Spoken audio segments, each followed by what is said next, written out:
school estimate. It is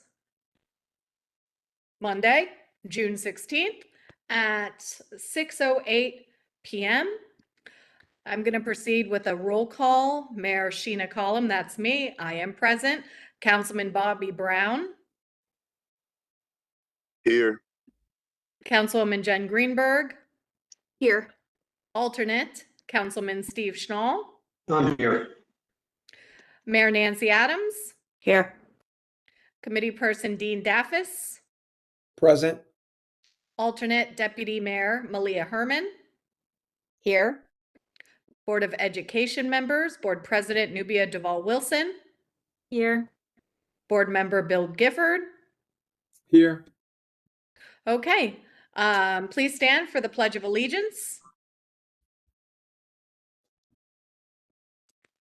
I pledge allegiance to the flag of the United States of America and to the republic for which it stands, one nation, under God, indivisible, with liberty and justice for all.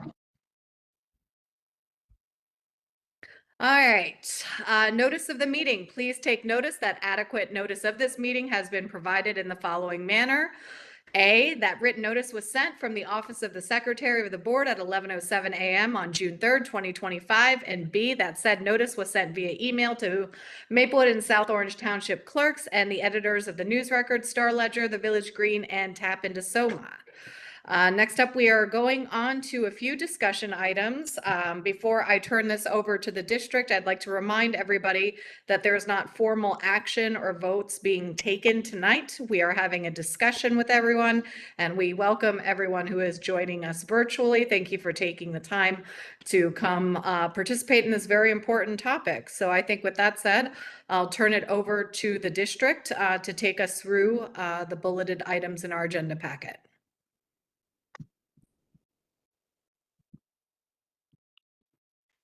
Good evening, all.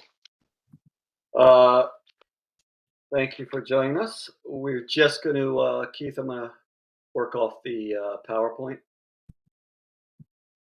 Okay, Mr. Bing, you want me to share my screen and have the PowerPoint up? I can pull mine up. Whatever's easier for you. Let me see.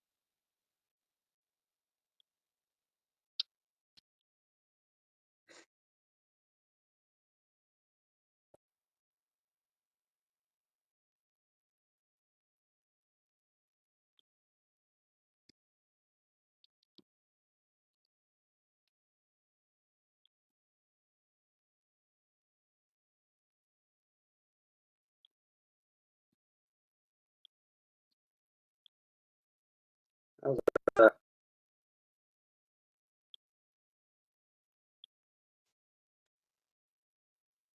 we all seeing that? Yes, we are. We are. Yes. Now we can. Yes. Super. I just want to reiterate what Sheena just noted. There'll be no action tonight.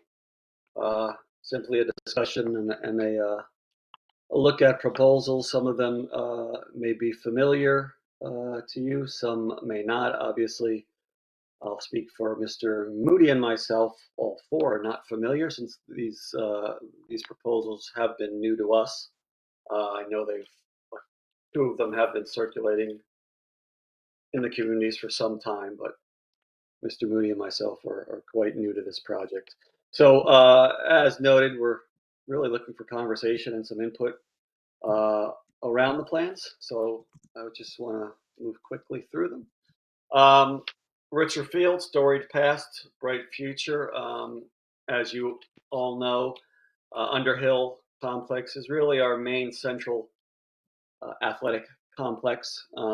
Since I've started this position, the need for fields has popped up on my radar many a time, and we have had many meetings around that issue. And I think this Ritzer project would be a nice first step in regards to growing the amount of athletic fields we have between SOSD and SOMA. So in my mind, and I know in Mr. Moody's mind, it's more of a collaborative effort than a school district initiative. We really want to try to meet the needs of all our youth and also our adults throughout both communities. So again, this revitalization initiative aims to address challenges, upgrading the facility to meet contemporary athletic needs, and provide a more reliable and versatile space for our students. I do want to quickly note that based upon the information submitted and upon a site inspection conducted by Department Environmental Division staff on February 5th, 2025, the division has determined that freshwater wetlands and waters are not present on the referenced property. In addition, the division has determined that no part of the above referenced property occurs within the transition area or buffer as designated in NJAC 77A-33D. So we did want to point this out. It is an important thing to note that DEP has determined that freshwater wetlands and waters are not present on Ritzer. Quick background for our athletics. Right now, our high school population is around 1,970. Estimated around 50% of CHS students participate in athletics or clubs that utilize Ritzer. Currently have 26 athletic programs offered at Columbia High School. That's including our marching band. There are also multiple activities and clubs. Ritzer is utilized throughout the year. Fall for cheer, cross country, girls, boys soccer, marching band. Obviously also open to the public. Winter conditioning and spring softball and lacrosse. Also physical education classes also utilize Ritzer Field. I think it's also important to note, though not on this slide, we're in the process of launching a middle school athletics program. So we'll also need fields for that program as that launches fully over the next couple of years, a program we're very excited about. I do want to turn this over quickly to our new athletic director, Coach Winstead, and also our Columbia High School principal, Frank Sanchez, just to speak about a few notes and then give their perspective on this issue. Again, as noted, I forgot to throw Athletic Director Winstead into the Mr. Moody and Mr. Bing team. Obviously, all three are new to these proposals. So I'll turn it over to Director Winstead.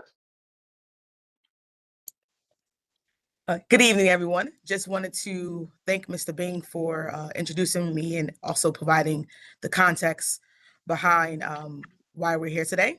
So in nearly completing my first year here at Columbia High School and serving the South Orange Maplewood School District, I too strongly believe that there's a high need, a priority for enhancing Ritzer Field. Basically, to share some data with you, for the boys soccer team, there are 3 levels who utilize this space during the fall, along with the girls soccer team utilizing this space during the fall as well. Because of the utilization of this, the overutilization of the space is causing a number of conflicts. So therefore, with having a new proposal field, we will be able to address some of our conflicts that we experienced so far. Ideally, there are like no practice times. And this upcoming season, because there will be less access to Underhill Field due to the scheduling that has been constructed based upon conference mandates, our boys soccer team only have one opportunity or minimal opportunity to play on turf. So by introducing the new designs, it will give our both teams an opportunity to play on these a newly designed field.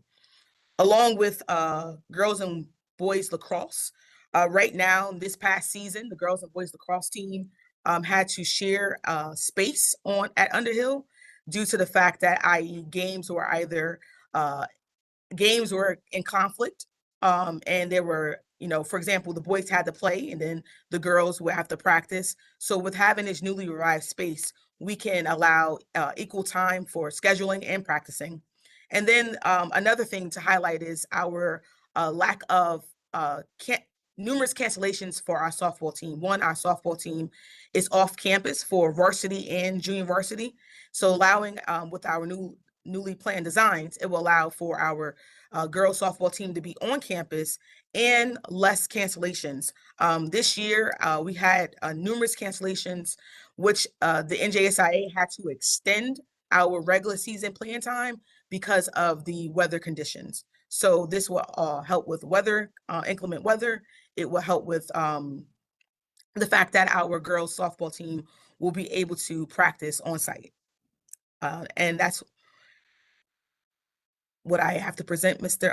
That addresses some of the scheduling and accommodations that we know that most of our sub-level teams will it will be restricted, but we are planning to go forward with other accommodations for our sub-level teams to make sure that everybody will have access to the new facility.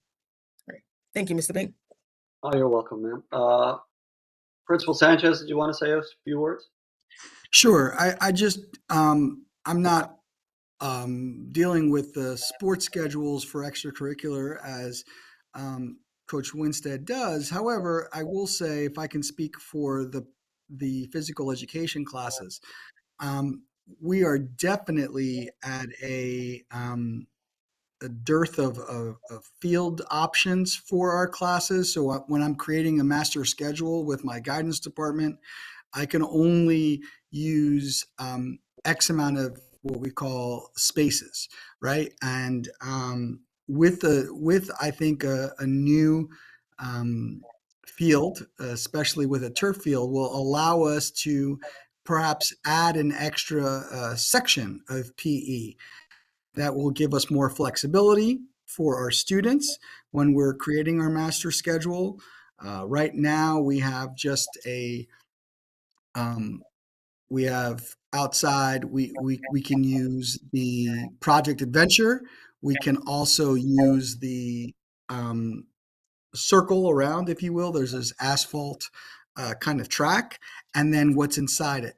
However, as you'll see with different options here, we can actually add two additional spaces for our students for PE classes, which will definitely allow us more flexibility when creating our master schedule. So I'm just here to kind of, right now, to just also speak for the high school in regards to physical education. So thank you, everybody, for this opportunity.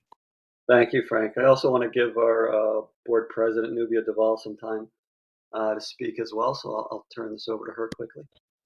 Thank you. To the team, a great job jumping in on this.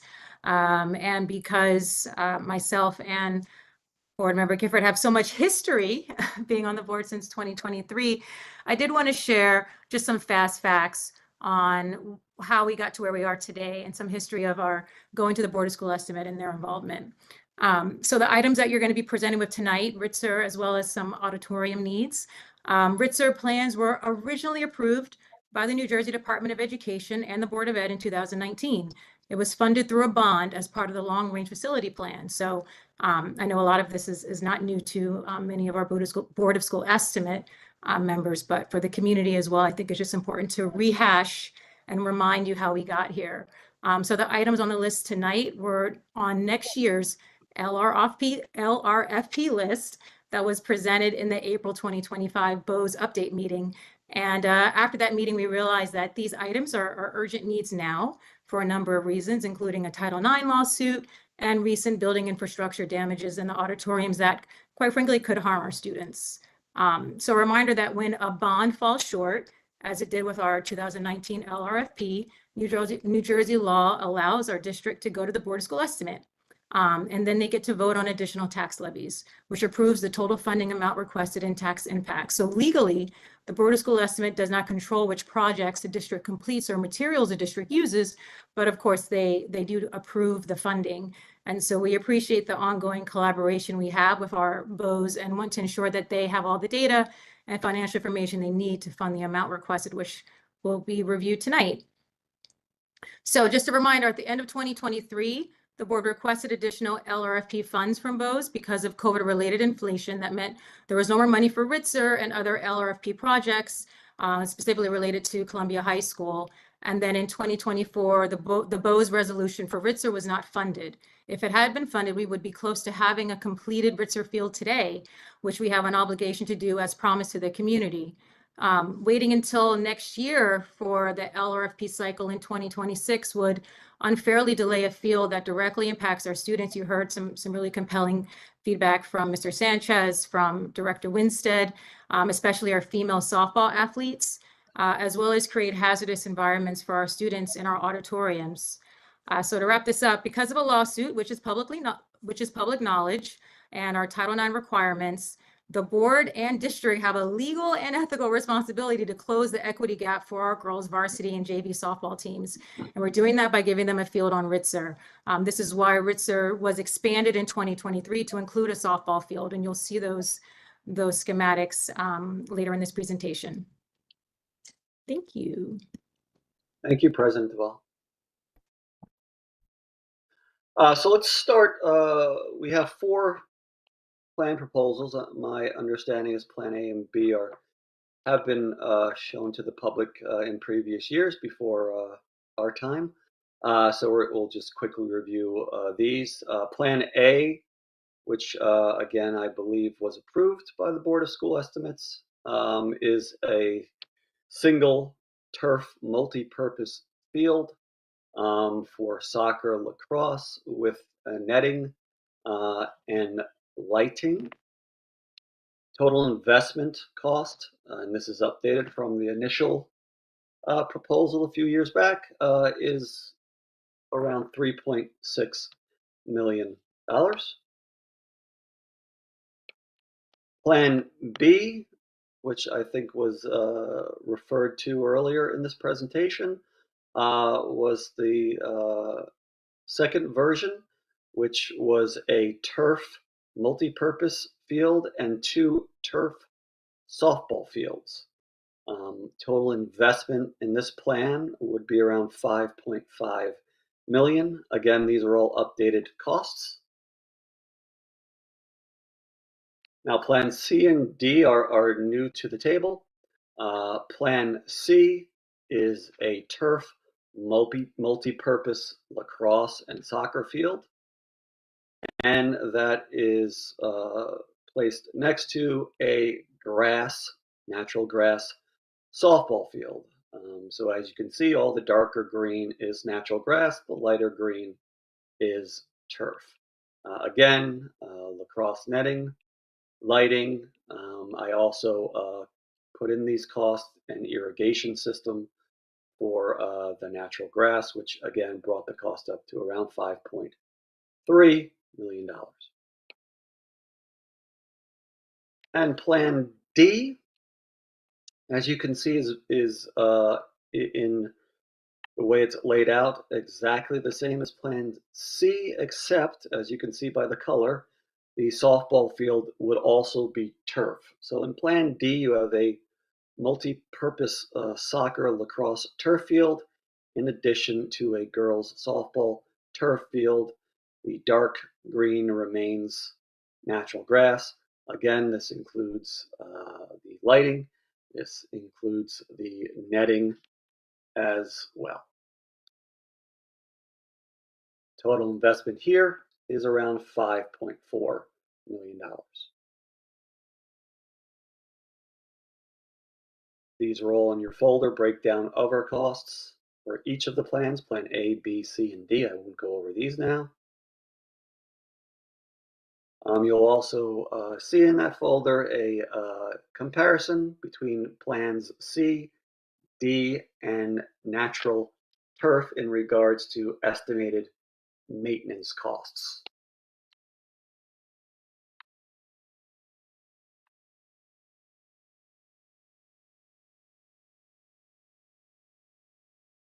Next steps, as we noted, just very quickly, today we're meeting as a public meeting. I want to emphasize that no action will be taken. From the board's perspective at this point, July 24th, at the board monthly meeting, action will be taken. The board plans on voting on a final Ritzer Field Auditorium plan and then sending that resolution to the Board of School Estimates. And then in either August or September, the Board of School Estimates public meeting, again, action will be taken to vote on a final plan. SOMSD and the arts, as President Duval noted, we've been having some challenges with our auditoriums that are used the most, which those are our secondary auditoriums, our South Orange Middle School, our Maplewood Middle School, and our Columbia High School. As you all know, we've had this discussion before. All of our auditoriums district-wide need improvement. The elementaries will be placed in our 5-year long-range facility plan. The 3 secondary auditoriums, which are used 24/7, really pushed their way to the top of the list, and in our opinion, need the most work over the next year. As many of you know, Columbia High School Auditorium has been closed as we are installing new rigging that did come out of the district budget. That is phase 1. Currently is being installed. We're looking at probably in September for completion, fingers crossed. Phase 2 of Columbia High School is an upgraded electric system. Right now we're using a system that's decades old and that will not support the new rigging. So for the phase 1 stage rigging at Columbia High School, the district already has outlaid $1.1 million. For the phase 2 electric system, we will be asking the Board of School Estimates for $1.1 million to replace our electric system in that auditorium. For South Orange Middle School, phase 1 stage rigging, the main auditorium is coming in at around $500,000, a little more. The auxiliary auditorium, or little auditorium, is coming in at around $93,000.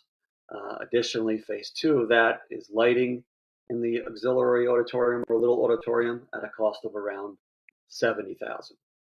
When we now travel over to Maplewood Middle School, phase 1 stage rigging, we're looking at about $218,000. As noted by President Duval, we've been having some issues with ceiling tile, not only in Maplewood Middle School, but also Columbia High School. We believe we have the issue solved at Columbia. We are now looking at Maplewood Middle School. We are bringing in a team, I believe this week, end of this week or early next week, to take a look at the ceiling. We had some pieces of the ceiling fall. No one was injured. No one was in the facility. We have shut down the auditorium until that team comes in to tell us whether the ceiling needs a full replacement or we can simply repair the area that was broken. If it needs a full replacement, we are looking at around, with asbestos abatement if needed, about $1.5 million. So we're looking at a total of about a little more than $2 million for the auditoriums. And I think President Duval Wilson noted, and we've talked about it quite often, the arts are a cornerstone to SOMSD and SOMA. And these 3 auditoriums are utilized all the time, not only by their schools, but also by our elementary schools, by outside parties, Hall of Fame events, many other events happen at our auditoriums. So we would be excited to upgrade them and make sure they are safe for our students. Superintendent Ping, before you proceed to questions, I might add here that in our effort to close out the school year from a fiscal perspective, we are looking at all of our uses and sources of revenue over the past years from bond referendums and the like, and we're being very meticulous about closing those projects out and determining whether any additional remaining funds will be left over, things of that nature. But we're, as we've been very vocal about throughout the budget season, we are looking at all forms of avenues to increase revenues. So facilities use is a major potential source of revenue, as well as external parties, external groups, up to and including commercial entities and even filming entities would benefit from renting our spaces. So as we improve and expand these spaces, it definitely improves our ability to charge externally and to I guess allow for more use broadly across the community and from even commercial entities, and potentially gives us a better outlook in terms of that potential revenue. Thank you. I just wanted to put that in there. Thank you, Mr. Moody. I do want to note that we also have Todd Waskowitz on this call. He is a representative for Spiesel Architects, the district's architects. He's been integral to a lot of these plans being developed and has been a great partner throughout our last bond of for the last 5 years. So I welcome Todd. And you'll hear Todd answering some of these questions as they come across. So I'll pass this over back to Sheena. We can open the floor to any questions the Board of School Estimates may have. Okay, why don't we stop the share screen?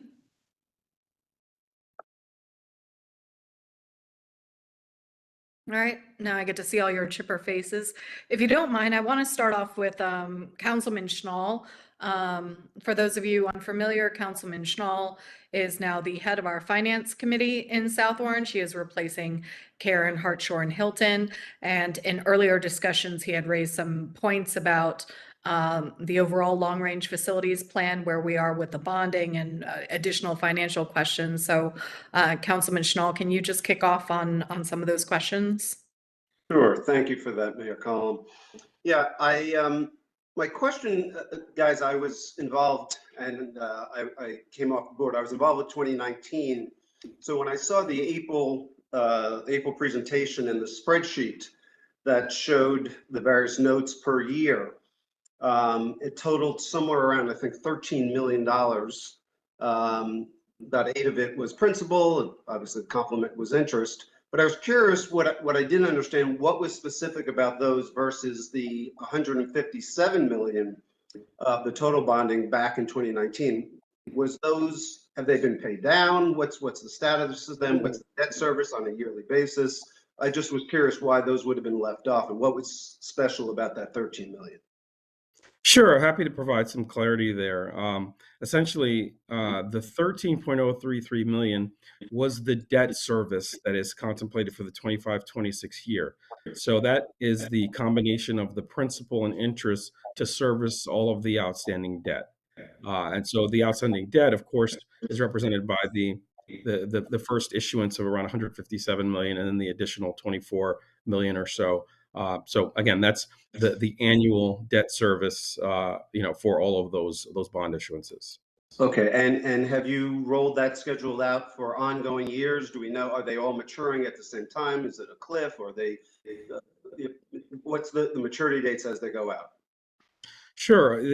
There was, what's represented there was a bond issuance from 2010, and then substantially larger bond issuances in 2019, 2020, and then 2024. So that whole array of bonds, which was listed in the presentation, if we look out across the principal and interest due annually, that represented the 25-26 budget year portion of principal and interest. Of course, those bonds, are longer term bonds. So each year there will be debt service. Now, the components of debt service are debt service aid, any interest or earnings that have accrued on the proceeds of the bonds, and then, of course, the debt service tax levy. So those three components are the funding sources for that debt service, for the annual debt service of 13 million. So as you think going forward, I guess my point is just in terms of future budgeting and preparation for years, I understand and would expect we're going to see some, new needs for, infrastructure and maintenance. Just trying to get a sense if we have a longer term schedule over the next, say, 10 to 15 years of the maturity of those bonds. Again, I'm not sure if it sounds like they were issued at different times. I don't know if they were different maturity lengths, but do we have a schedule that looks at that? Absolutely. And, that it would have been a substantial amount of information to include in that presentation, but we do have that information available. It's also available through our annual comprehensive financial review. But what we did show was the debt service impact for the 25-26 budget year. Now, of course, it will have an equivalent debt service impact in the 26-27 year, and it should hover around the same dollar amount. Now, the reason why I mentioned that there are three components of that is because, there's the debt service aid. We received around 2.8 million. There's the component that is coming from taxpayers, the debt service tax levy of around 9 million. And then there was the dollar amount that represented the earnings on the proceeds of the bonds as they sat at our asset manager. So, that's going to constitute the fluctuation there, because debt service aid will fluctuate each year. The amount of interest or earnings we earn on proceeds will fluctuate. However, when these bonds were contemplated, it was decided upon and the decision was made to issue them, and so there's buy-in for that. The payment of the debt service annually. Now, you can look out over years, and what we're contemplating here is potentially, issuing new bonds, which would then increase the debt service tax levy. But it's, of course, over the course of the maturity of those bonds. So my last question is: you talked about the proceeds. I assume when we issued the bonds way back when, because interest rates were perceived to go higher, we drew down the bonds pretty quickly, and that's what was the source of the income. Have we completely appropriated? Are we still going to continue to be earning on proceeds, or have we basically spent everything on our infrastructure at this point? Well, no, we're completing out a wide array of those projects. Actually, spent a good amount of time today and over the last several days with staff internally, and also bond counsel, auditors, and what have you, just taking a look at and assessing how proximate we are to completion on the projects associated with the 2019 issuance, and how proximate we are to completion with the projects associated with the 2020 bond issuance. That said, for a bit more explanation, there is a cap on what we can earn in the way of returns on those dollar amounts as they sit at the asset manager prior to being utilized, right? And so that's where we ran into the yield restriction arbitrage liability, which we had to return some excess funds earned to the IRS. That said, we've assessed and captured those dollar amounts, and we've both paid 1.289 million back in October, but we've also really created a deferred liability of around 2.07 million that would be due in the fall, November of 25. And that's just because of the confluence of events during the pandemic area, right? There was all of a sudden a great deal more that one can earn in the way of interest, and interest rates were low, but we were actually earning more during that time. So it was a benefit to the district, and it did actually tap down on the debt service tax levy over those years. However, that will continue throughout the maturity of those bonds. Thank you, Mr. Moody, for those. That was a very complete answer. That's what I was looking for. Thank you very much. You're welcome. Sure, of course. All right, guys, let's, I hope that was helpful for everyone. I had very similar questions. Why don't we go ahead and use the raise your hand function? Not that we're in a classroom, but that way I can keep focus on the hands for Board of School Estimate members. Mayor Adams. Hi, guys. Do I press the raise again to lower it? Yes. Not used to WebEx. So I have a few quick questions. One, I'd like Superintendent Bing and about the preferences for the fields. When we talked about this, recently, I don't remember when or under what context, it was the new proposal was to handle the Title IX by putting in the natural grass softball field and keeping the previously approved under the facilities plan limit of the artificial turf to the soccer field.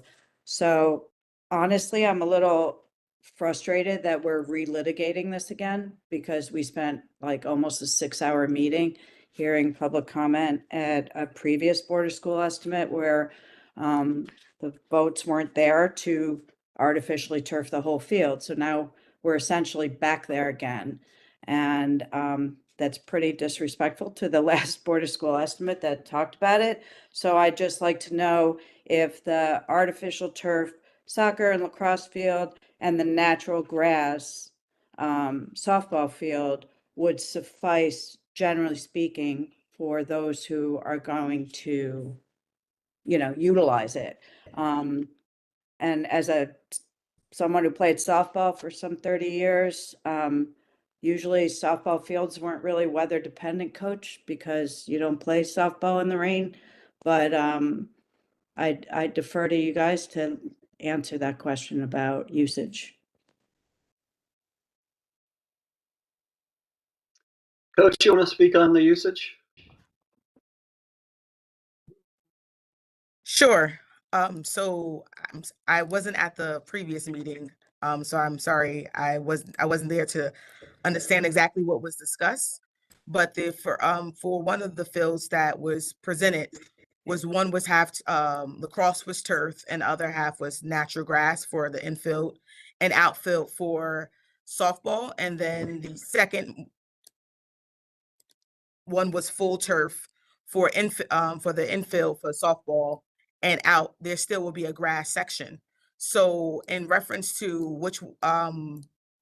what would be ideal, well, this season we had numerous cancellations because of the fact that we couldn't play the next day.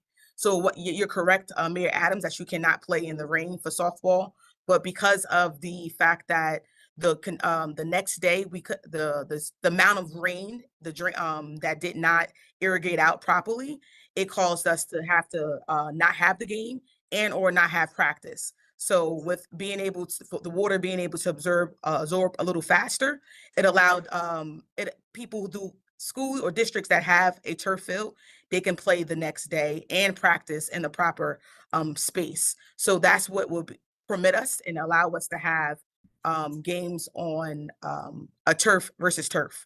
Now, again, if the infield is grass and outfield is grass as well, the whole idea of having our softball team on campus is ideal. I mean, again, we know we had that Title I litigation. So I'm sorry, Title IX, excuse me. So with that being said, both models will be efficient and effective to support us. But ideally, turf is something that we would like to have. Mayor Adams, can I speak? Sure. Sure. I understand your frustration. I'm sorry I wasn't at the last meeting, but I just consider myself fortunate to be part of this district that's so committed to education, committed to keeping up with our facilities. And I get it, right? When I first got here, I was shocked not shocked, but I was so impressed that as a community, and that means both towns, we voted for a $157 million referendum. And then after that, we re-upped again.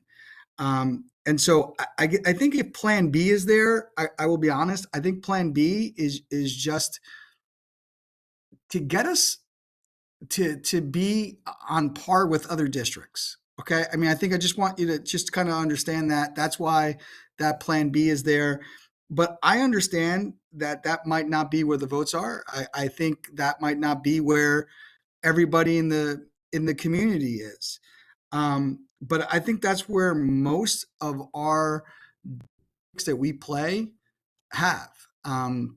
There was a baseball game that we had this year, and we lost a close game. And I don't know who the reporter was, but they said something about the tundra field at Underhill, where a bad bounce on the grass took, what have you. And someone said we have one of the worst fields in the Super Essex County. I would say, because we have been so committed as a district to the arts and to other to the III, I'm comfortable as principal of saying, I think I recommend either C or D. It would meet our minimal needs. It would allow us to catch up, I think. I mean, B will let us catch up with other districts, but I get it. There's costs that the town people in this community have dealt with, and I think C and D would be something that I think is appropriate. I mean, I'm not obviously an elected town official, but it would allow us at the very least to meet in the middle, Mayor Adams. And if that's kind of your question about the earlier ones, I think they're just there to let people know that we get it. This is what would be maybe an ideal world, but we can't. Maybe that's not what we're looking for. I think also what's important to us is that this is a collaborative effort. We've discussed this many a times. We don't want this being a district-driven effort. These fields will be used by not only our students, but community members, non-school age students, adults, just as Underhill is utilized by a wide variety and diverse community. So for us, it's most important that this is a collaborative effort. And as noted, we've been working on the idea of gratitude in the district, and we would be grateful for Plan C or Plan D. Yeah, understood. And I appreciate that input, because while other school districts may have, better fields or something, they may also have more land. So I get concerned. And because this is not only utilized currently for athletics, it's also utilized by the students on a, daily basis, those who are not playing sports. I'm leaning toward being in favor of the auditorium work. We don't want anybody getting hurt. And if there's work that needs to be done, I'm respectful of the residents and our issues with regard to climate change and stormwater runoff and all those things.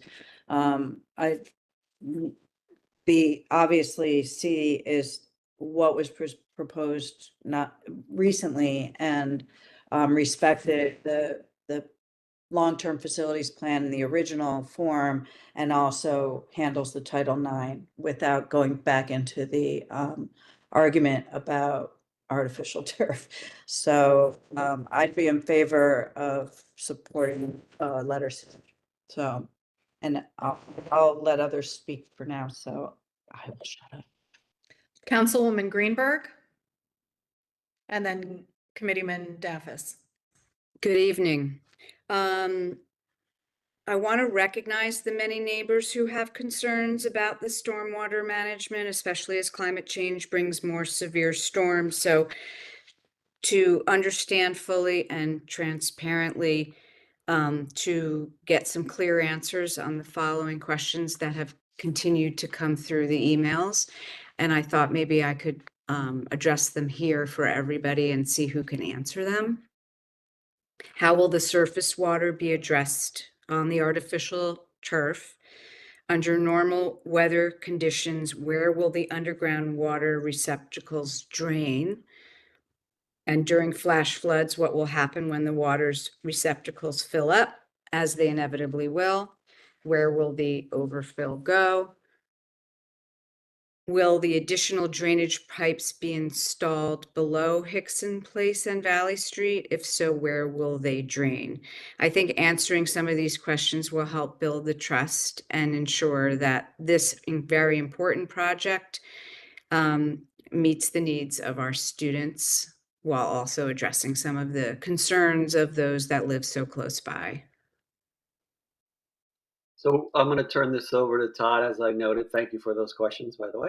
Todd from Spiesel Architect. I do want to note that we did make some tweaks in our plans in regards to adding a water storage tank, which many new developments are doing as an option for the storm water.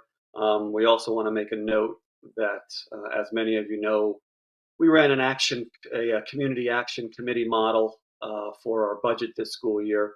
Our plans are to do the same throughout this project as well, to have community members as part of our action committee to act as watchdogs for the project and get input as we move forward. The model worked very well with our 25-26 budget. I think this project will enable us to push that model to another level and really get some good input consistently from community members through an action committee. So Todd, I'll turn those questions over to you. Yeah, thank you. So first off, obviously these plans are at the concept level, and once a plan or a version of one of these plans is approved, we on the design end have most of our work to do. But generally with stormwater, the DEP is state level DEP is concerned with 3 levels, and that's your how much water you're running off, the quality of the water, and groundwater recharge. Now, the quality only applies if you're doing a parking lot, so not applicable to this. And we're outside the zone where groundwater recharge is a factor. So we're into runoff quantity.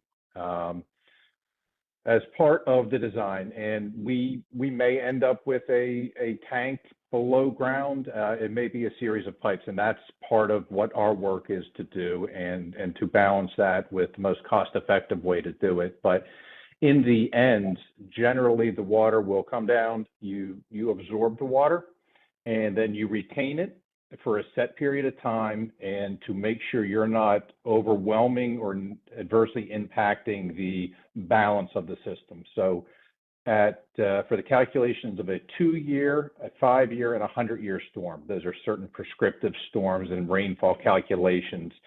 We will need to prove to the DEP as part of the application that we have the storage to account for that water. So basically, the water comes down into the field, into a network of stone pipes, basins that will be held, and then it will be discharged, connected onto the property on Valley. The plan as of now does not contemplate impacting Hickson at all for drainage.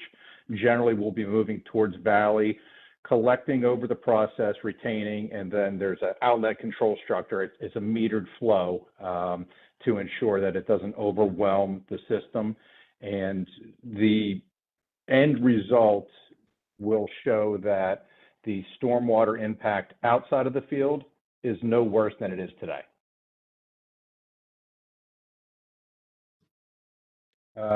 Thank you. And just reading my notes, make sure I answered all of your questions. Yes. And just to confirm that the line items for the cost of this has some room within it, should it be more expensive, because once you start to go underground and find you need a little more work to do, that we're including that little kind of buffer, if you will. Yeah, we have reasonable assumptions, and in conjunction with our site civil engineer, they've completed numerous fields throughout the state, and they have the expertise to do that. But there is a conservative nature in there, given the proximity to Valley Street and the improvements to make sure that they're done completely. Thank you very much. Hey, Todd, can you just speak on also the artificial turf itself and the perforated backing, and as well as the move towards organic infill, which also does help with allows water to percolate?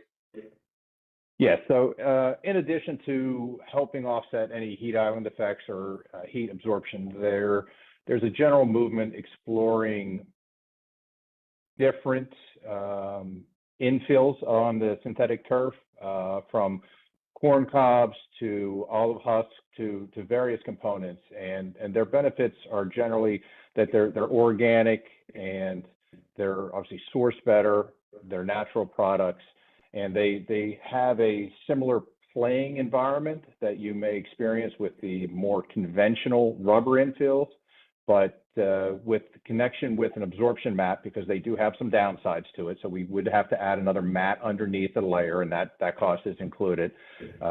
You can use some great natural products around that are touted to have much less negative environmental impact.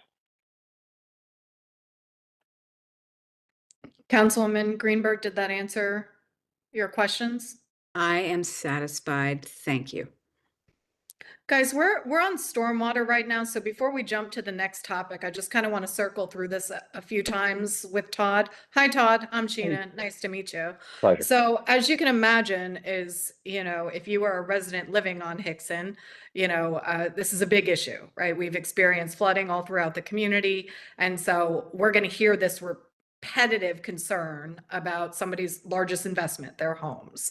And so proceeding forward with a model that has turf, which I am supportive of, is that we need assurances other than we're going to appropriate the money and then maybe something's going to happen through our traditional land use boards and, even courtesy reviews that come to us, is that we have stormwater management plans, we have lighting plans, we have landscaping plans. We get to see all those things.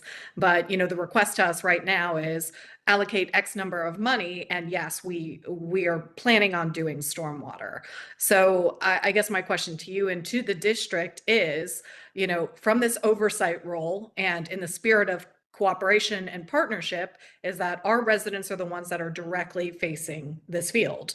And so at what point are there going to be, if we proceed forward, stormwater management plans, a better understanding of how the stormwater is going to look? To my understanding also, when DEP updated their inland flood rules, it's not even just a matter of it being it's not even just a matter of keeping more on equal, is that any improvements or disruption has to result in more stormwater being retained on site. I may be saying that incorrectly, but I believe that's correct. Can you and the district speak a little bit to this process moving forward and those assurances that we can give to our residents and other stakeholders in the area? If it would please, I'll run through a rough outline of the procedures that we would take, that once an option was selected, then it would take us probably about 2 months to do the design work and the calculations, which would then be followed with submissions to soil conservation committees. And once that's made, then we can submit to the New Jersey DEP. These are all public submissions, and it's part of the process. Once we gather those approvals, then we will come in and submit to the township again, the complete package of information, so they can then verify that we've followed all the necessary steps and that the right approvals are in place, as well as conduct their review for the agencies that they represent. Only at that time would a building permit be issued or allow the district to proceed to the next step. You just said something that struck a chord with me that might be brand new. Is there going to be a courtesy review to the Maplewood Planning Board, since this is property in Maplewood? That's our plan, yes. Very nice. That is, I believe, new information. I think from the last communication we received was that it wasn't necessary, but I was hoping that a courtesy review would be happening.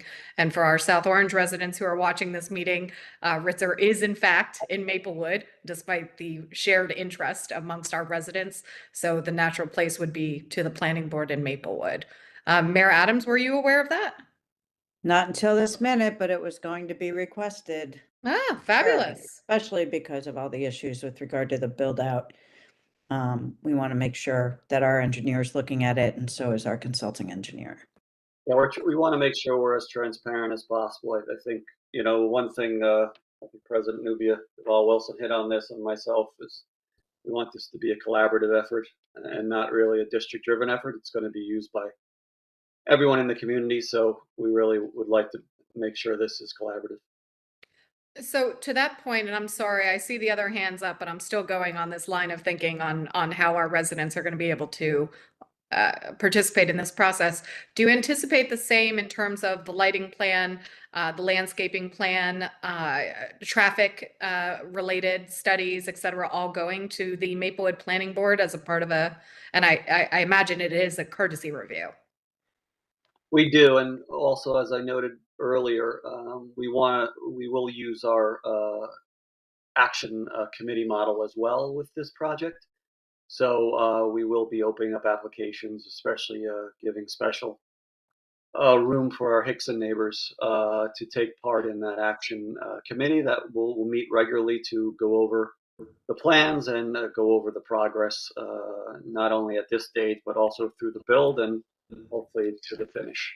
That's wonderful. Let me just note, thank you very much for that. I think that's something that might be new to all of us, is that it will have a review through that statutory process. So I'll kick it over to Committeeman Daffis and then Deputy Mayor Herman. Thank you, Mayor. I had two areas of inquiry rather. The first one largely answered because it had to do with stormwater mitigation and runoff mitigation. That is that's a big concern for residents, as the mayor noted.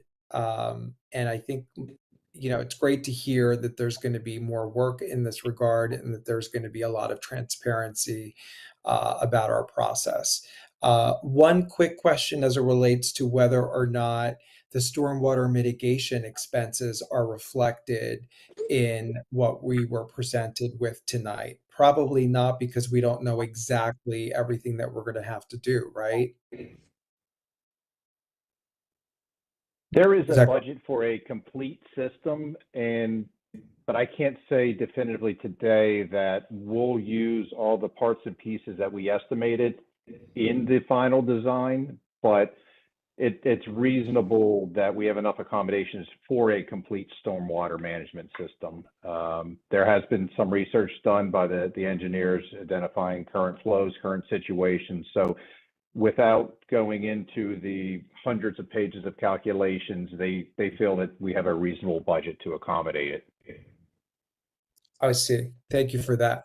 So I want to switch back over to the 4 plans, Plan A, B, C, and D. Is it the district's representation that Plan B is pie in the sky, ideal, get us on par with other districts, or is it what we need to do for sports equity?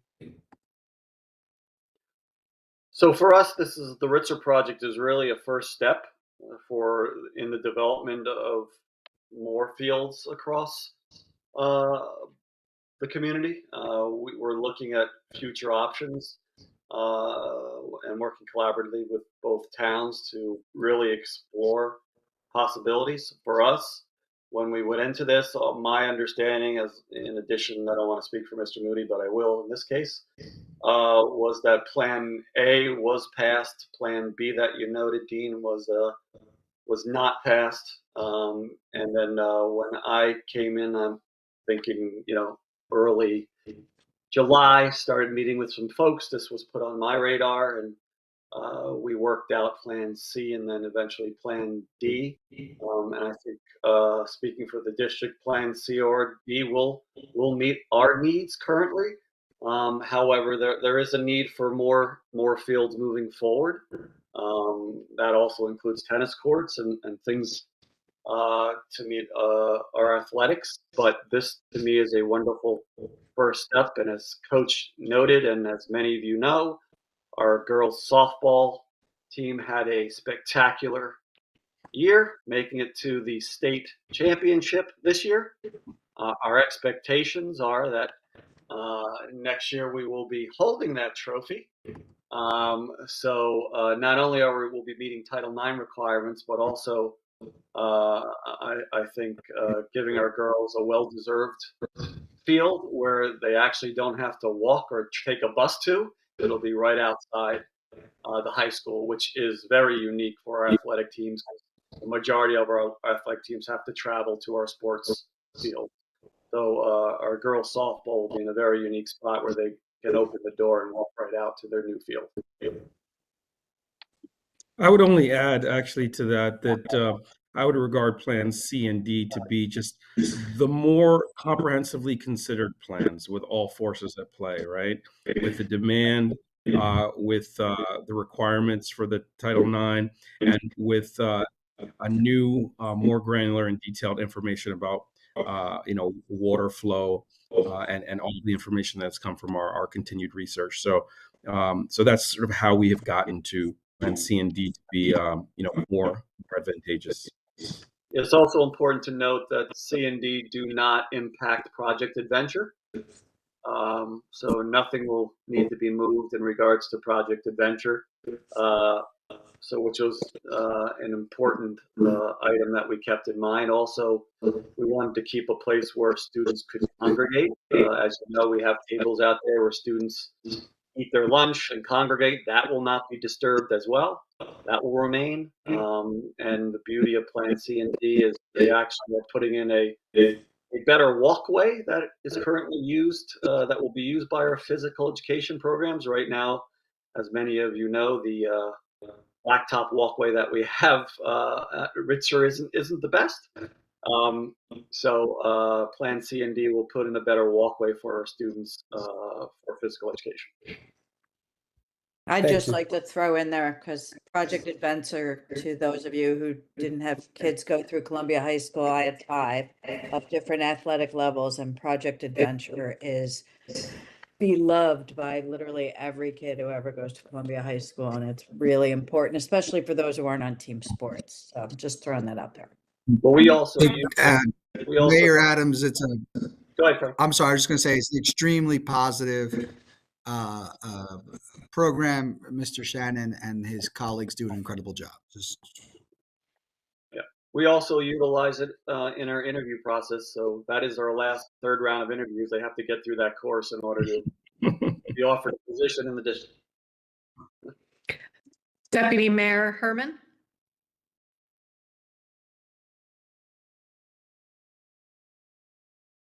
You're muted. Yeah, I was looking for the mute. Found it. Thank you. So I want to thank Superintendent Bing and everyone in the district for these detailed plans and for all of the supporting financial information. Clearly, a lot of time and effort have gone into these options. So I want to thank you for that. With respect to Project Adventure, I just wanted to ask, it was my understanding that the Plan B schematic also would accommodate that. Is that not the case? I think it was Plan A that accommodated that, right, Todd? I believe Plan B actually impacted it. Plan B would allow Project Adventure to stay as it is. Yes, that was impacted. Okay. Yeah. Yeah, so I wanted to point that out, that Plan B also would allow Project Adventure to stay, because I understand that is also very important. We've heard from a lot of people about that. I wanted to point out a couple of clarifying things that were said earlier with regard to games taking place in the rain. That actually can happen on turf. Many games can continue, and then as our athletic director pointed out, they can take place the very next day because of the drainage, whereas games that are on dirt and grass fields cannot take place during the rain or the next day. And then I did want to point out also, with regard to the plan that has the grass and dirt softball field, if we're talking about the community and wanting to share with the community and work together, I would be worried that that would not be able to be shared with the community because of being able to handle the additional usage. And also, when you have a grass field, it can't be used with other sports. So when the softball is not happening, the other sports would not also be able to happen. So if we want to look at, field use, I just wanted to, and I want to thank Superintendent Columbia High School softball team. They did finish this season. They were ranked 9th in the entire season. Hey, They have Malia, a you're cutting Gatorade in Player and of the out. Year. Yeah. Is everybody else getting Um, that from Malia as well? Yeah, having a hard time with you, Yes. Malia. Sometimes if there's Yeah. connections issues like that, sometimes it let me may be stop my helpful to video and turn off your see. video. Yeah. Yeah, is that better now? Yes, we can Yes. hear you better. Yes, it is. Can Okay. you go back I about 20 seconds? Yeah. Okay, let me go back. So I was thanking everyone for these plans, and then we did clarify that Project Adventure will remain on Plan B as well. And then I was pointing out that actually a lot of games are played in the rain on turf. It's grass fields that you wouldn't be able to play in the rain. And then also the next day, as the athletic director pointed out. And then also, if we wanted this to be a community field, if the softball field is grass and dirt, it does put limitations on being able to share it with the community because of usage constraints. And then also, you obviously wouldn't be able to use it with other sports. It would be more like the baseball fields at Underhill, which are used just for baseball. So spirit of sharing and community use, that's an important thing to point out. And I was thanking also the superintendent for pointing out our amazing Columbia High School softball team. They finished the season ranked 9 in the entire state. And they have multiple all-conference players on the first team, second team, and honorable mention. I also wanted to point out we have more than 400 young players in kindergarten through 8 who are in the Maplewood and South Orange combined villagers and recreation softball programs. So our towns have a very successful softball program that send a lot of players to the high school. Currently, the baseball team has 3 teams. They have a freshman team, a JV team, and also a varsity team. A freshman team, a JV team, and a varsity team. We would have more than enough players to field the same, but the softball players don't have their own field. So when we're talking about equity, that we're looking at the fact that the baseball teams have 2 fields, and the big question I have is if we were only going to be looking at one of the plans that have 1 field, where would the other team play? So is that something that could be answered? And then I have additional. Yeah, we're still looking to develop other fields around the district, which we'd be happy. We've been sharing at, we would be sharing at municipal alliance meetings. And then when the time is appropriate, be happy to bring to the Board of School Estimates. But we are looking at the development of other fields moving forward over the next few years. And So Mr. does Bing, this if I can seem add, like, may I add also? yeah? With lower level teams, oftentimes you send the reverse. So if there's a varsity game home, you have a JV game away. So when we're talking about utilizing the space, most teams can do that as well. So that's another way to take advantage of having this new space. So so I'm not sure if that really gets us to solve the Title IX equity problem if we're still not giving the girls what their male counterparts have. I just want to point that out. And so M3 in South Orange is where the Columbia varsity softball team currently plays. This field was closed 10 times this spring due to bad weather. Those numbers come from the South Orange Rec Department. Conversely, turf fields stay open even after rain and when it is raining. So to that end, option C, which is the hybrid plan, that calls for the multi-purpose turf field and a separate grass field, it could create a situation where we have one open and one closed, which seems to fly in the face of some of the inequities that we're trying to address. And the fact that the high school softball season happens during the rainy season, April until June, and we all have seen how much rain we've gotten lately. It seems that turf is really the only option that makes sense. Ritzer is located in a valley compared to Underhill, which is higher in elevation. So, and when we're talking about equity, it really just seems to me that in terms of usage, Plan B or D, usage point, I went through the numbers. Malia, Thank we're you, having a Superintendent. Malia, we're having a real Yeah. tough time with you. It's really coming in and out. It Um, started up hold on. again in the past 15 seconds. Malia, do you want to log off and get back on and just reset and we'll come back to you? Sure. Okay, don't worry. Okay. We won't forget about you. I just want to make sure everything you're Okay. saying is heard. Yeah, thank you. Yeah, come back to me. Okay. All right, before I go back to Councilwoman Greenberg, do we have other questions from members of the Board of School Estimate? Before we do another round, Councilwoman, let me just ask a question of the Board of Education members. Do you have a recommendation for us? Have you spoken about this within your facilities committee of which option you would like the Board of School Estimate to consider the most or a priority? Thank you, Sheena. Yeah, so I have spoken to many board members. The mindset right now, I would say, of the majority is that they really want to support what the administration wants, and so most folks right now are leaning towards D.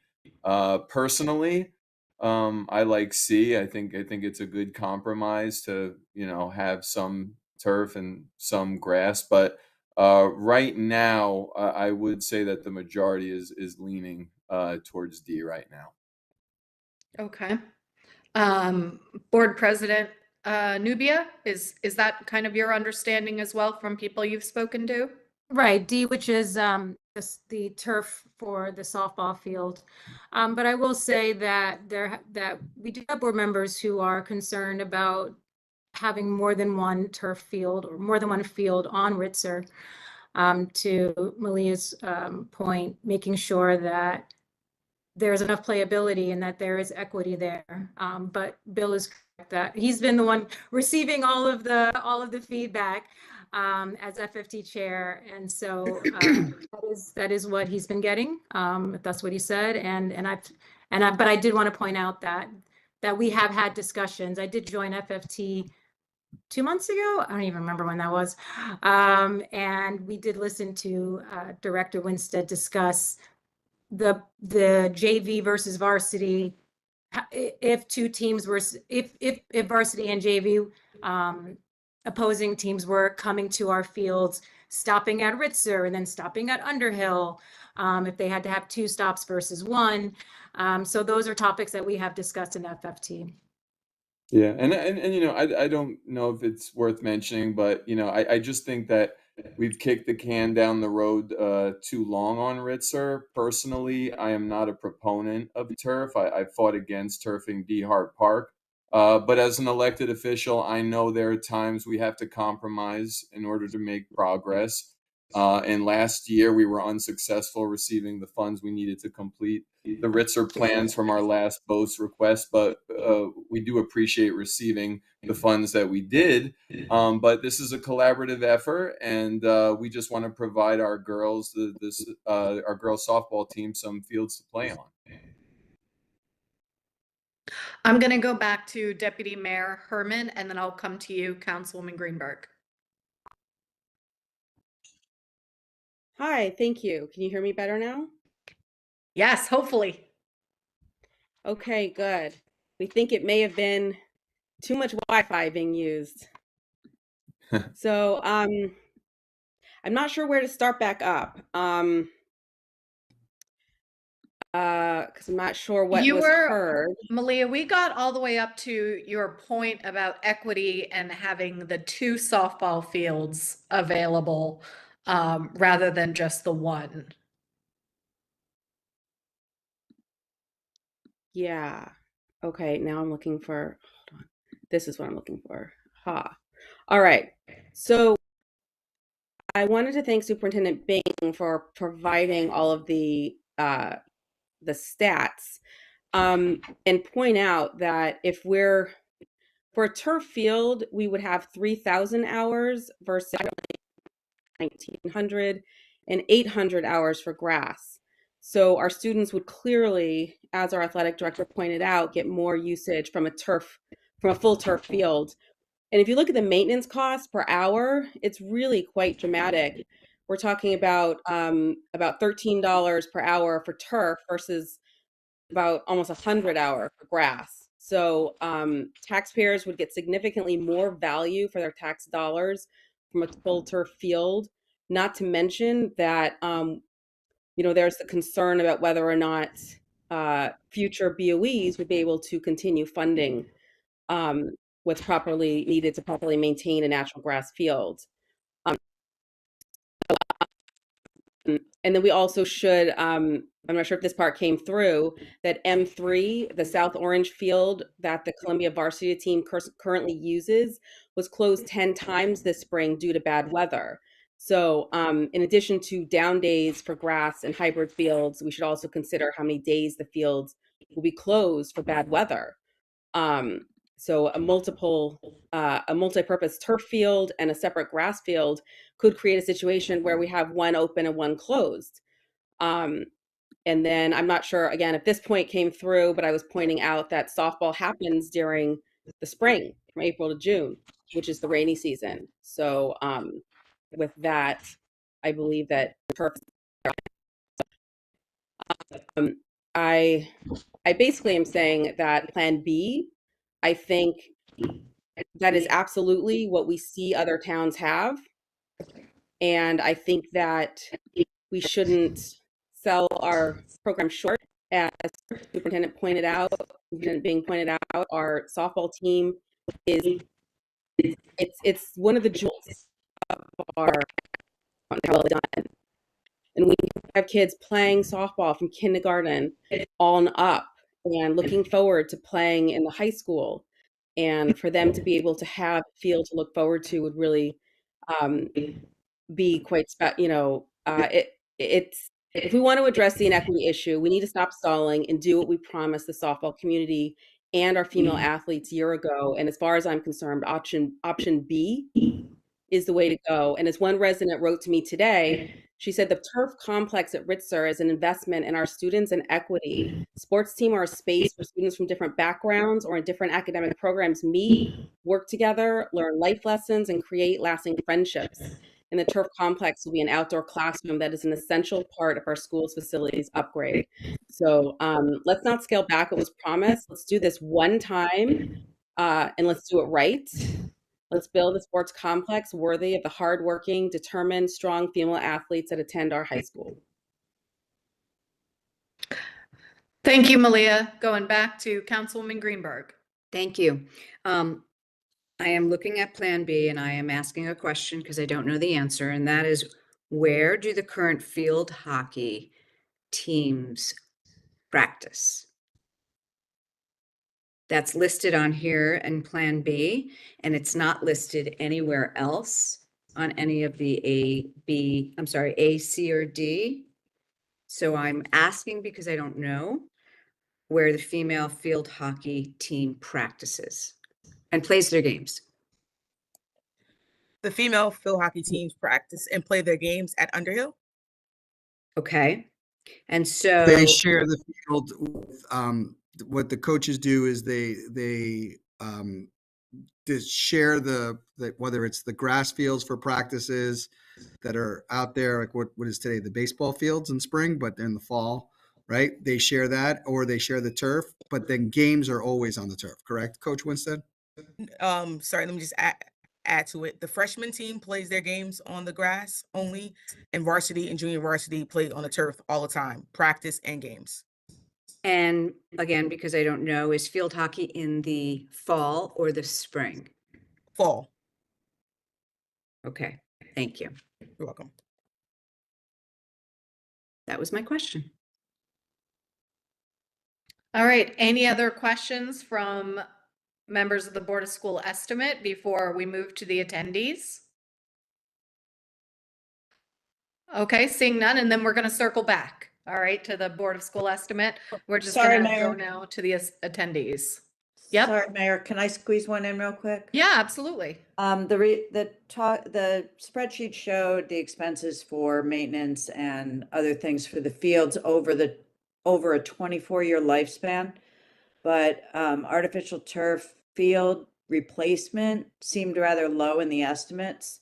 And the lifespan for those are 8 to 10 years. So that means it'd be like 2.5 replacement, like 1.5 replacements after the initial install. What is the cost of putting that replacement artificial turf in? Because it seemed low on the thing based on like my research on what it costs to replace it. Typically, the manufacturer, the recent guidance they've been providing is to assume a 12-year cycle. So that's hence the reason for the 24. That would get us through 2 cycles of the turf replacement. Escalated values of today were included, but as you probably know, when you do that replacement, you're only dealing with the infill in the topmost layer. The balance of the field construction remains intact, so the replacement cost down the road is much less than the initial. And how Well, long still did pretty Underhill? significant.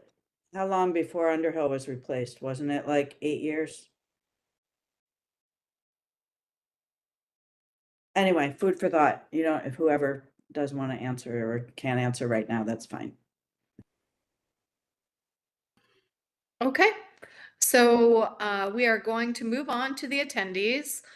We do have a robust group with us tonight, so we're going to ask you try and limit your comments to 2 minutes. Mr. Bonds, would you be able to help and assist and call out the order? Certainly. If we're ready, I'll move on to the first speaker is Virginia Lamb.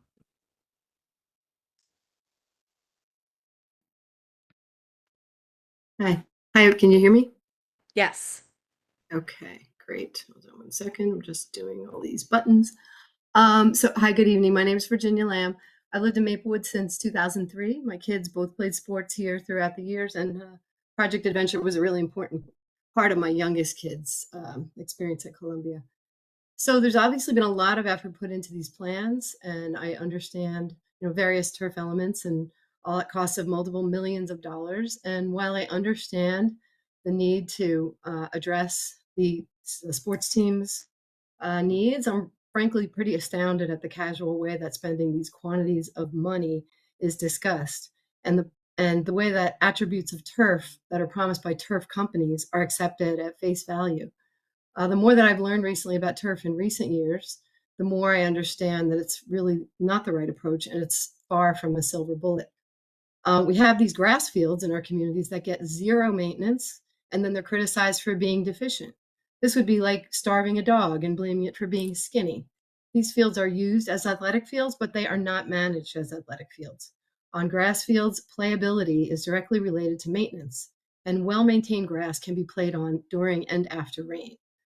Regarding cost, in 2019, there was a $2 million approved to Turf Ritzer. Inflation and COVID supply chain issues increased these costs and necessitated a request for an additional $4 million in 2024, as you all know, which was not approved. And now we have international tariffs on top of this. The cost of every import is increasing. Many projects that I'm working on for my work have had, with grant funds, or increased costs for equipment shipping from overseas. And economists are predicting that inflation is going to increase as well. So planning to spend $5 million or more on turf seems like a pretty unpredictable plan in terms of cost. And in addition to cost, turf has other unpredictable elements. As many of you have learned, it will change how stormwater flows. It will divert it away from the grass field and into local streets, storm drains, rivers, basements, likely including the basement of Columbia High School. It will be dangerous and damaging. It will result in additional costs, and it will not be limited to neighbors in the immediate vicinity. Stormwater draining through this field will be contaminated with PFAS and microplastics. In addition, turf will become far hotter on days than grass does, sometimes too hot to play on. In fact, with turf and increasing temperatures, we may find ourselves going from fields too wet to play on to fields too hot to play on. Lastly, the installation of turf will be hugely disruptive to the site for at least several months. Grass turf that's properly maintained will have none of these problems and can be done for a fraction of the cost. The grass turf quote circulated last year was completely inaccurate, as it called for total replacement of the field, including all soil removal, which was not necessary. We can have excellent grass fields and manage our stormwater naturally and inexpensively. I urge you not to rush into a decision that could be very costly for residents of our towns in many ways for many years to come and in ways we can't yet anticipate. Please carefully consider all the options and the impacts on the affordability of Maplewood and South Orange to families in the future and how school funding is actually used. I would like to ask you to consider a Plan E, which would keep the current site undisturbed but drastically improve its natural function. Thank you for your time.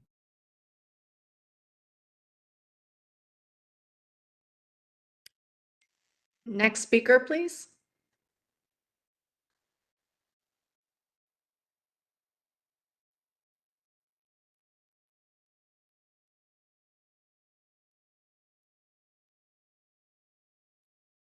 Hi, sorry. My name is Phoebe Spanier. I live in Maplewood. I am the chair of the Climate Committee of Soma Action, which is a local progressive group. And one of the things we've been doing is working with other groups, including the school green teams, to advocate for fiscally and environmentally sound measures in the district. So I'm sort of speaking from that perspective. I support finding solutions and doing that in a smart way by first considering the full range of options. And that's what I want to, request and encourage the people who are here today to do. For sure, the Title IX issues related to girls softball absolutely have to be addressed. But since there's flexibility in how they're addressed, we should be looking at the full range of options to choose what makes the most sense. There are a lot of ways to address Title IX, and turf isn't required. Effectively maintained grass can be a cost-effective part of the solution. One option could be the Meadowlands fields, which have an annual allotment of, I think, $30,000 for upgrades that most of this Board of Ed supported. Travel to the field would obviously be something that would need to be addressed, but as Virginia mentioned, the option of using grass that is effectively maintained should be on the table as well. It should be one of the options people are looking at. Even beyond Title IX, I have some usage questions about the fields. At Soma Action Climate, we've done some analysis, and it looks to us like Underhill is underused at about 800 hours per year rather than the 3,000 hours that is often cited. I'd be happy to share our analysis with anyone who's interested and to see any other analysis of this. Rich Turf Field is fully used during the spring and fall sports season, and turf can't make the field bigger. Also, it looks to us like there are other Essex County turf fields available to school districts in the county for rental by time blocks, including Ivy Hill on the South Orange border. This would be worth looking into. It might be a more financially sensible way to have more turf access compared to investing millions in another turf field here. That's all. Thank you.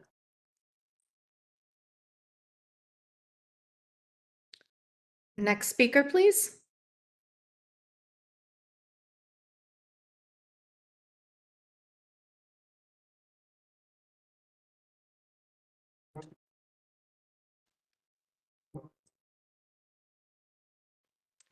Hi, thanks for sharing all this information with the public. And I do want to say, it was really comprehensive, and also excited to hear about some other programs that will help with sports equity, like introducing middle school sports, which we had when I was growing up, and I see how important that is. And, also I think it's important as you're figuring out the long-term financial plans, looking at how, the existing LRFP is being closed out because there's other things that were in it that were promised to the community that have not happened, and which I've seen at Clinton as a Clinton parent. Twice in board meetings, it was announced that we got a new playground when in fact we did not. So that was a lie to the community. Also at Clinton is an example of how the district is putting no attention into maintaining its grass fields. So I can only imagine if the same thing is happening at Ritzer. That's why it's so, why people are complaining, because at Clinton, after they did the construction, there was no soil remediation, they laid down some grass seed and called it a day. And now it's, not very usable, and it floods, and it needs more, some kind of drainage fix that the district has promised to do over the past year, but has not done yet. So there's a lot of needs that this district has, and we know that there's a lot of financial constraints. And some of these things could be solved with just a little bit more basic maintenance. And we should be trying that and minimizing the large capital expenses that will be a burden for many years to come on our community. And not just a financial burden, but also an environmental burden. So I was glad to hear, of the plans this time around to include the community more, do more courtesy planning board reviews, and make sure that there's appropriate stormwater planning in the plans for Ritzer. So we do appreciate that and ask that, you uphold that promise. So just again, reiterating my support to minimize the use of turf and promote the natural field maintenance for our community. Thank you. Thank you. Next speaker, please. The next speaker is Ben Vitale.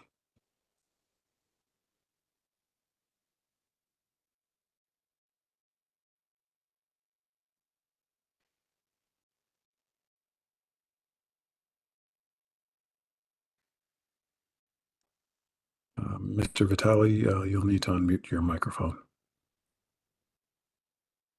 Sorry, fighting with 3 Dooley and WebEx pop-ups.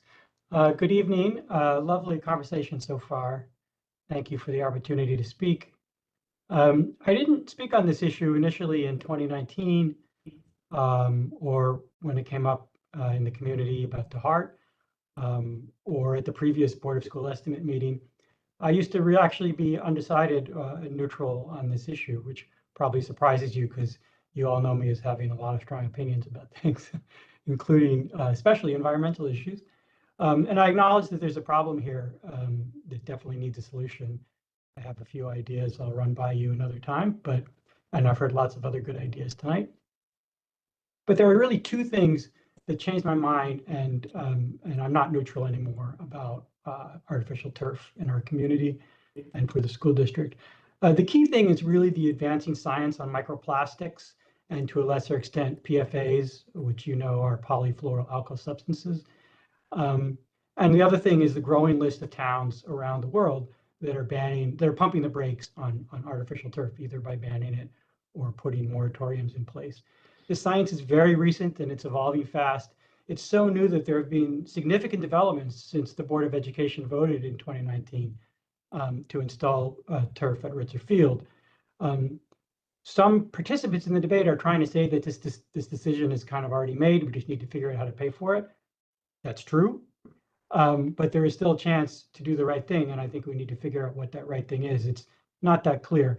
And my message to you is that I think we should consider waiting for more science.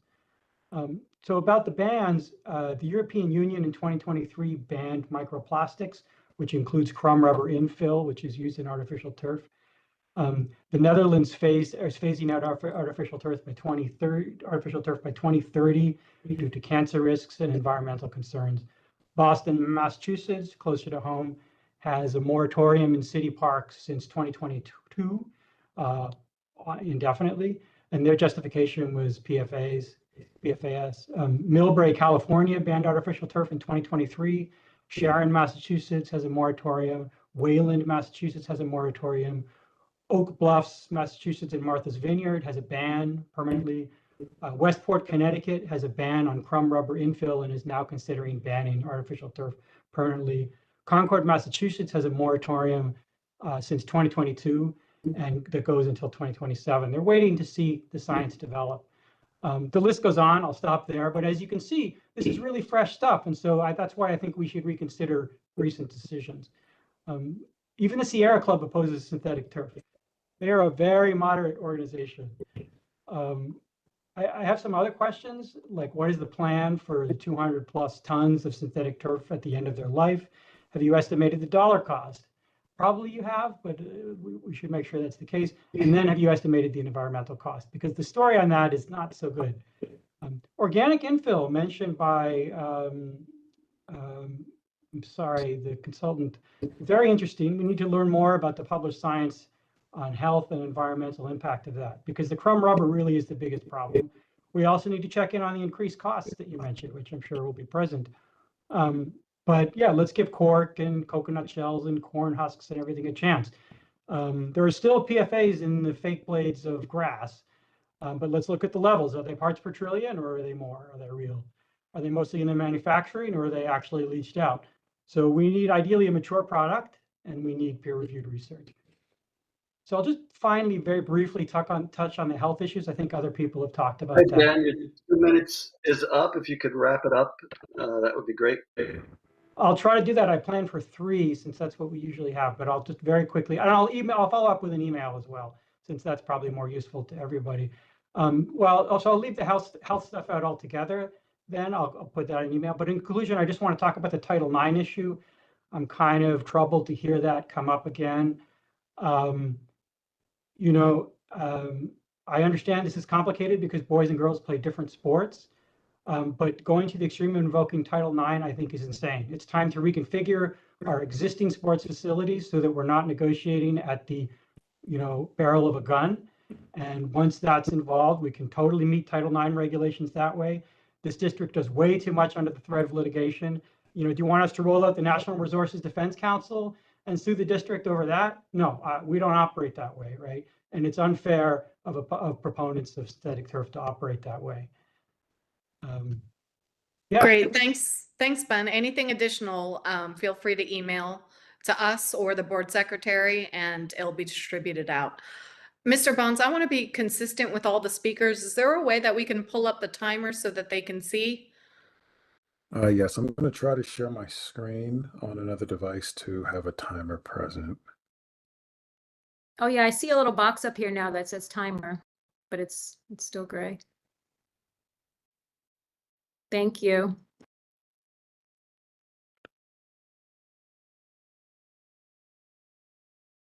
Okay. So the next person is Fred Meyer, and this is a call-in.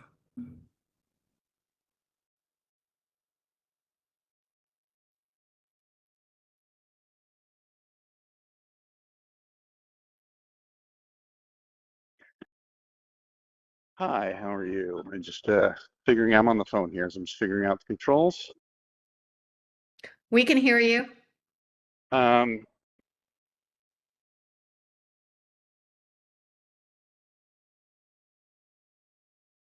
Fred?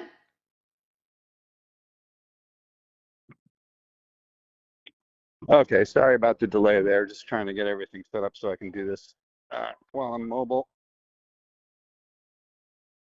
I'm here tonight to implore our townships and district leadership to invest in turfs at Richester Field, improve our athletic spaces, and to rebut any misguided individual who claims that they are currently adequate. Your electorate is angry about your continued head in the sand approach to the pathetic, dilapidated field you offer the children of our town.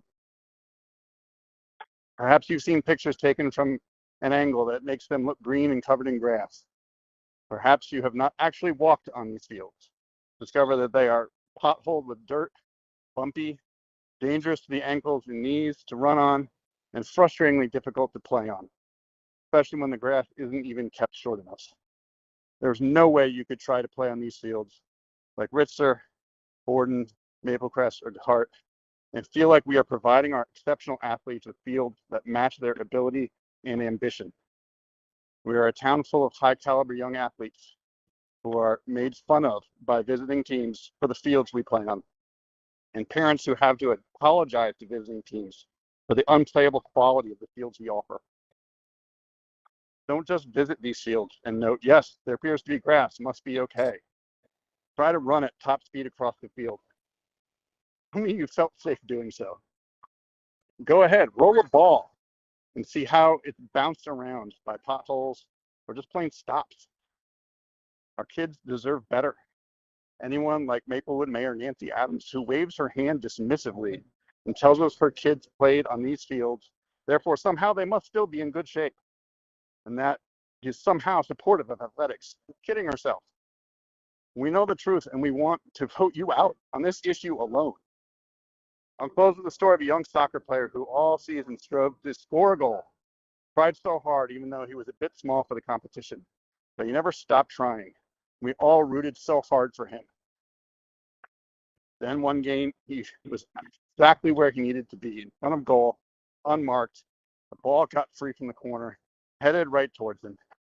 He got ready, took his shot, only for the ball to hit one of the many divots on the field, bounce up to his knee, and roll out of bounds. Ed, I'm sorry for interrupting, but your 2 minutes is up. Thank you so much for coming out tonight. Sorry, that's all I had to say, but the one line that I'm glad that story was about a missed opportunity and not a broken ankle. Thank you. Thank you. Next speaker, please. The next speaker is Paul Sorovel.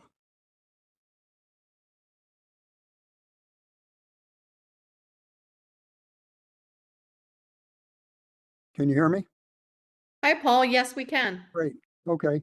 I'd just sort of like to follow up on that last comment by reminding everybody that our sports teams are doing phenomenally on the existing fields that we have.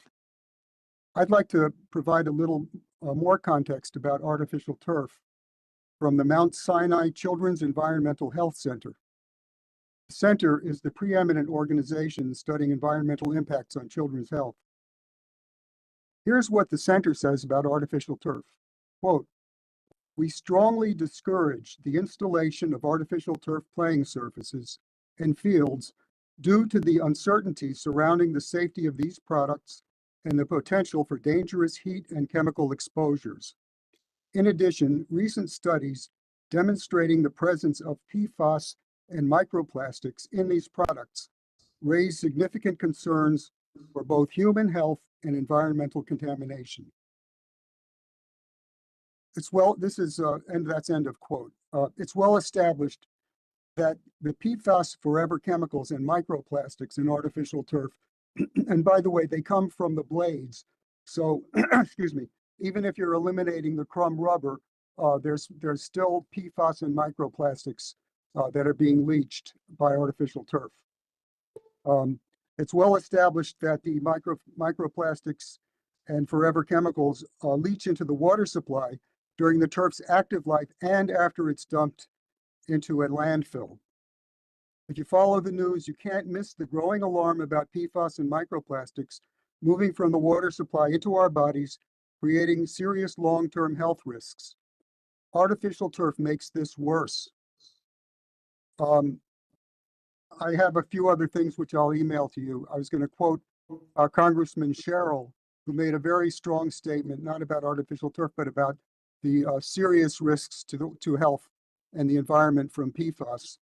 But I'd like to conclude by urging you to listen to the wise counsel of the Children's Environmental Health Center at Mount Sinai. They've been studying the issue for 15 years, and they are currently, they've launched a 5-year study to measure the blood levels of these contaminants in the children who are playing on artificial turf. Thanks for your time. Thanks, Paul. Next speaker, please. The next speaker is Siddhartha Dika.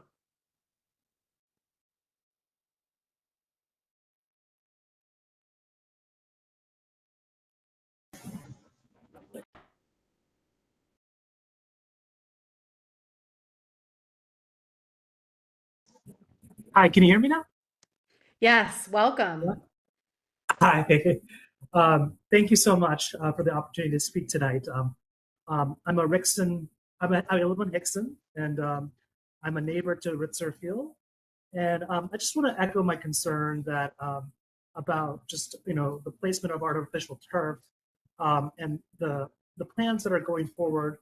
I understand that they're going forward, but I just want to implore the Board of Education and whoever's involved to really go with the most responsible decision for our environment, for our block, and for our community and our athletes. I not only live on Hickson, but I also want to say that I'm a cancer survivor, and I had cancer when I was 19 years old. And I'm not sure if that was due to exposure to PFAS, but I was a young person, and I don't want young people at that age to be exposed to chemicals and have these types of health outcomes later in their life because of this. So I just want to implore the decision makers to make the most responsible decision for our athletes, for our block, and for our community, and for the environment. Thank you so much. Thank you. Next speaker, please. Next speaker is Jessica Shaw.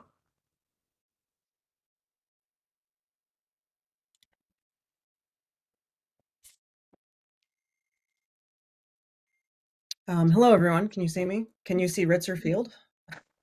Can you hear me? Yes, we can hear you, Jessica. Yeah. Okay, great. This is Ritzer. This is my home office. I work from here full-time since COVID. And I actually had some prepared comments to touch on some other issues, but I think I'm going to just go back to Fred's comments actually earlier about the state of the playing fields. I am on Ritzer quite a bit. I do go over there and run. I have 2 small children who are elementary age, and we do go over there. I would agree with him. The field is not maintained well. But also, I'm in a unique position to see what is happening every single day with the maintenance on Ritzer Field, and it is almost nothing. They mow it, and that appears to be the end. I do think that there is a path here where the grass could be maintained in a safe environment, but there has to be some amount of upkeep. It would require some grading. It would require reseeding. It would require, at the bare minimum, watering. Ritzer Field is not watered on a regular basis. When there is drought, you are going to end up with playing fields similar to the experience that Fred shared, which is dangerous. I don't know that turf is the answer. There's been many people who've spoken much more elegantly on this issue than I could, but I would implore you to do more than to allocate an actual maintenance program to do more than nothing. Every day I am here, I have seen everything that is done to this field. Watering, reseeding, like anything could improve these conditions that would not result in microplastics and some of the other issues that have come up here. Thank you for your time tonight. Thank you. The next speaker is Anita Hanna.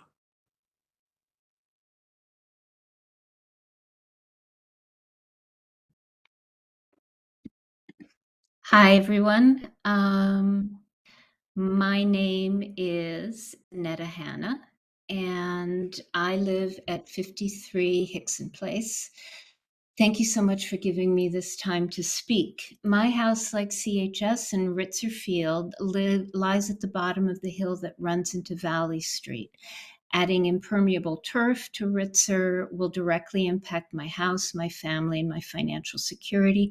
So I have a number of questions and concerns about these plans. What I want you to understand is that I've lived in my house since 2012, and the only time my basement has ever flooded was during Ida's flash flood.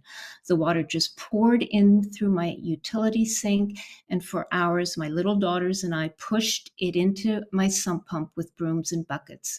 Why did this happen?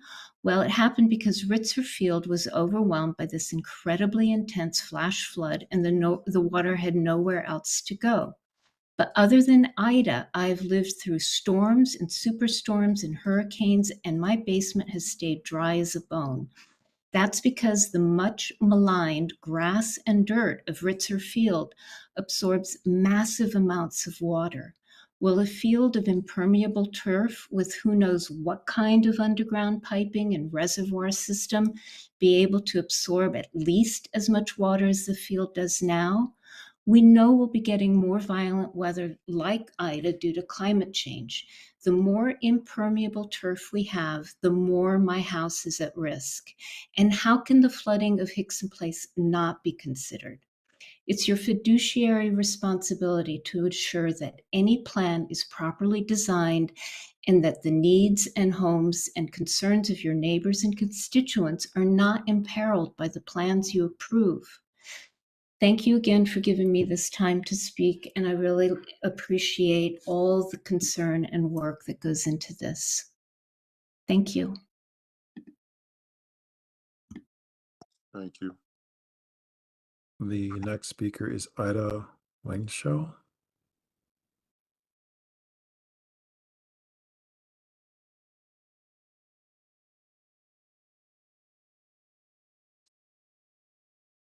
Hi, this is Ida.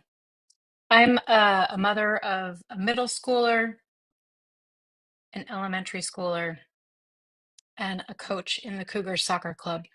And I'm shocked that we don't have a plan E.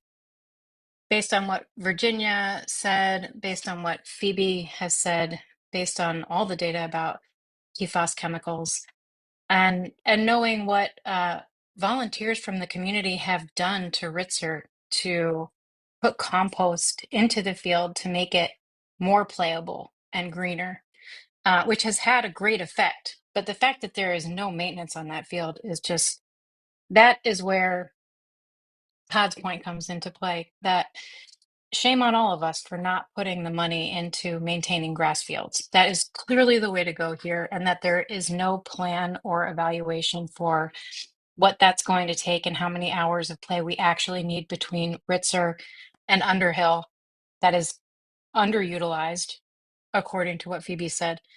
I just don't understand how we don't have a plan E and how we're going forward with a plan from 2019 that's going to cost us $5 million that we don't have. It does not cost that much to maintain Ritzer Field and DeHart Field and Maple Crest Park. It's shocking and irresponsible. So where's plan E? That's my question.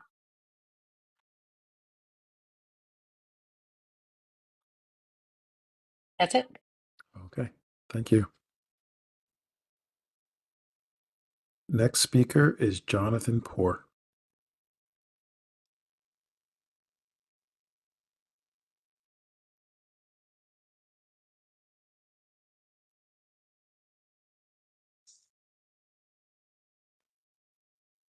Okay, can you hear me? Yes, we can. Okay, Jonathan Poor, 35 Roosevelt Road in Maplewood, 30-year resident. These plans you have are impressive, but very expensive.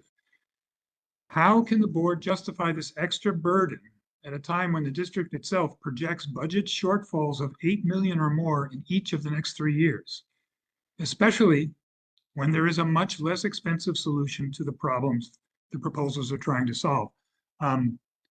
Yes, the field conditions are terrible, but due to absolutely no maintenance, as other people have said. So I urge you to postpone this decision for another year while you engage with people in our community and region who have knowledge about how to repair and maintain grass sports fields.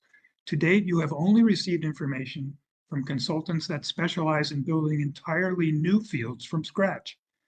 Building fields from scratch costs millions. Properly maintaining fields that already exist costs thousands. Volunteers working on Ritzer this past year have shown that it does respond to cultivation. The key is aeration, timely overseeding, and addition of soil amendments to smooth the surface and relieve compaction.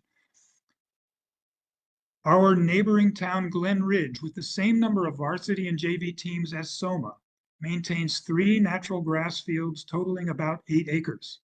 They get far more than the supposed limit of 16 hours per week of play, all for an annual cost of $50,000 for aeration, overseeding, and fertilizer. That is less than $7,000 per acre, or roughly $20,000 for a field the size of Ritzer.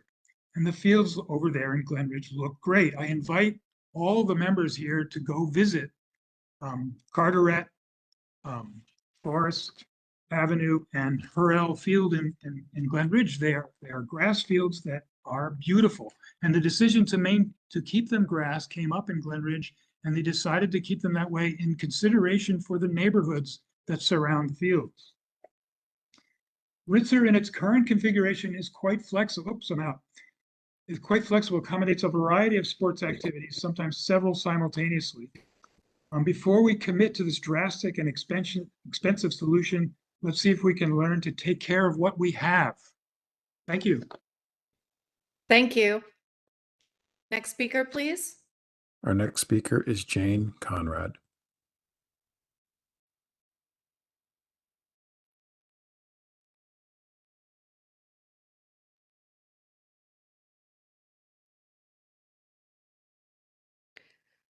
Jane, are you with us?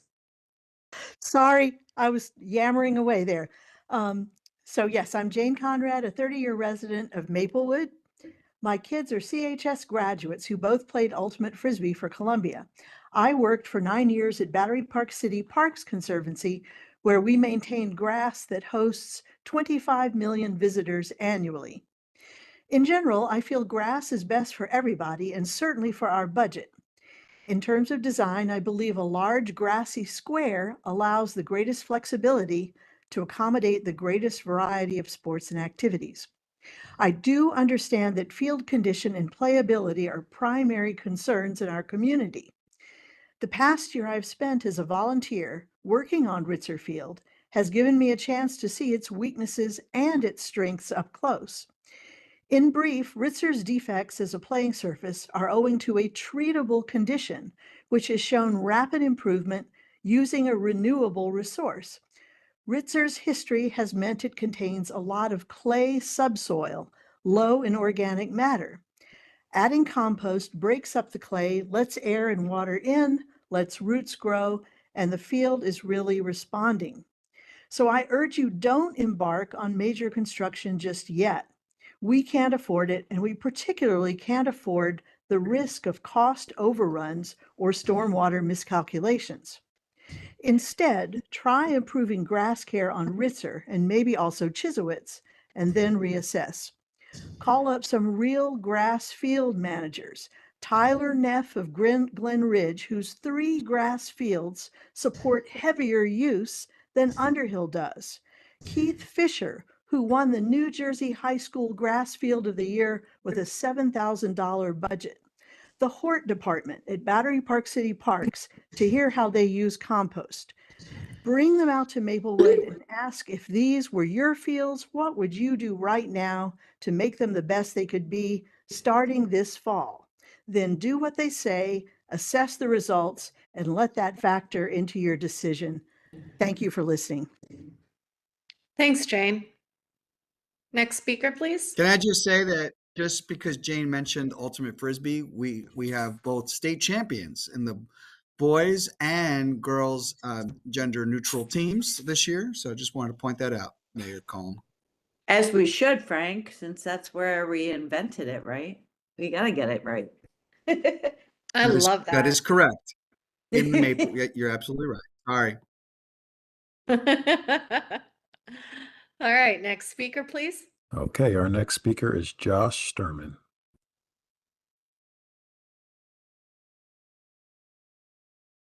Hello, good evening. Can you hear me? Yes, we can. Thank you. I would like to also reiterate all the other issues of how that field has not been maintained in any way, shape, or form, and only by volunteer members. I agree with Jessica and all the other individuals who have spoken out about how if this field was actually maintained at all, it would be in much better condition. The other issues that I have is based off of maintenance and the cost to maintain anything. We see that there is nothing being put forward to maintain the fields, yet we're proposing to add additional items out onto the field that will then need to be maintained. Those costs will be reflected in the future, and they will just fall apart if not maintained properly. Other concerns that I have is the traffic. I understand that we need additional fields and additional areas for the students to compete in, but there doesn't seem to be any interest in trying to figure out the traffic patterns that are going to be affecting the areas that we live in. Right now, Academy, anytime any sports event happens, Academy gets filled with buses. So does Hickson, which turns both of those streets into dangerous areas for the neighborhood kids to cross the streets. Hickson becomes a shortcut, and individuals will speed down that road. And now that it's become a multiple buses and cars on both sides, it decreases sight lines, allowing for children's lives to be in danger. Thank you.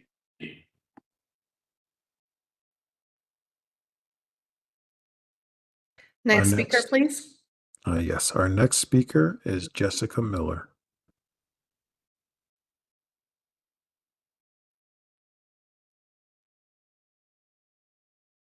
Good evening. I had prepared comments asking for the district to go to the planning board, but I'm very happy to hear that we have that agreement. So you get my unprepared remarks. As a neighbor of Ritzer Field, I face the field and I see, as my neighbors have said, just how little care that field gets. It gets mowing, and that's about it. Aside from the 2 volunteers that I always see on my walk home in the evening. And what we also see are amazing, like, CHS kids eating lunch and like blowing off steam on the field. You know, last year, I know the clubs, when they presented to the freshmen coming in, that those events happen on the field. When a child died in our community, that memorial was on that field. So, you know, like, as a grass space, it has a flexible use that goes away when we start to fence in and turf this space. And I'm a district parent, and I have a son who's headed to CHS in the fall. And, you know, I'm excited for all of the students use that space, right? And so I'm apprehensive about defining that space and making it only for use for field sports. I do have questions. You know, all of the Hickson children ooh and ah at Project Adventure and wait for that day, right? How does the zip line work when they're zipping over the planned fencing? That's, you know, I see like 6-8 foot fencing on different plans, and I don't know if a zip line is safe over that. Because sometimes they have to like guide them and get them down. We see them zipping around.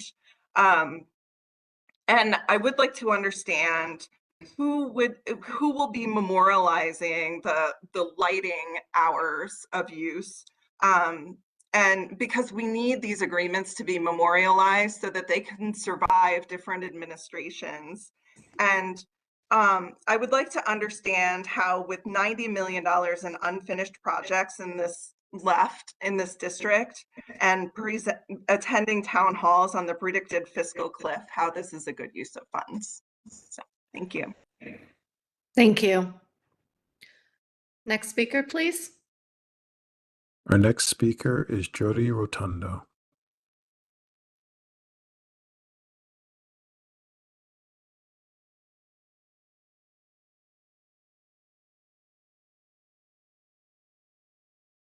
Hi, Jody. You may need to unmute your microphone.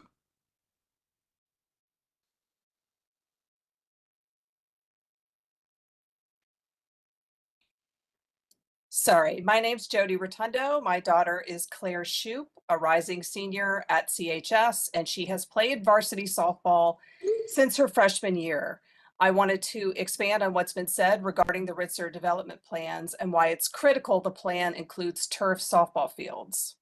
The CHS softball program does not have a home on school property like other athletic teams. Although baseball has 2 fields on the school property at Underhill, softball players are required to travel 1.6 miles to play and practice on borrowed fields in South Orange. Unlike Underhill, at our fields, there are no bathrooms, no changing rooms, and no lockers. Turfing Ritzer would provide a home for the softball program that is close to CHS and that is controlled and maintained by the school district. The softball program would not be at the mercy of South Orange and the Soma Recreation Baseball Program in regards to scheduling, field use, field maintenance, facility improvements, etc. Softball also can't access our field until April 1st, which means 2 weeks of in-season zero access to a field. March softball scrimmages need to be scheduled at other schools. Turfing the field at Ritzer would enable the softball program to practice and play in March. It is possible, actually, to play in light rain, like our state final game, on turf, unless, of course, there's lightning. On dirt, mud makes it too slippery and dangerous. And athletes have been injured because of the conditions on M3, my daughter included. Lastly, the softball team is often forced, because of unplayable field conditions at M3, to move games to Seton Hall's turf field or our opponent's turf home field. Many towns around us play on turf, like West Orange, Milburn, Montclair, Newark, Summit, Springfield, Verona, Cedar Grove, and guess the Glen Ridge softball team also plays on turf. And many, many more have turf fields. I will also add that my daughter has played all over the country, including in the South, on turf, and it's never been too hot to play. Thank you very much. Thank you. Next speaker, please. Next speaker is Poe Rosenberg.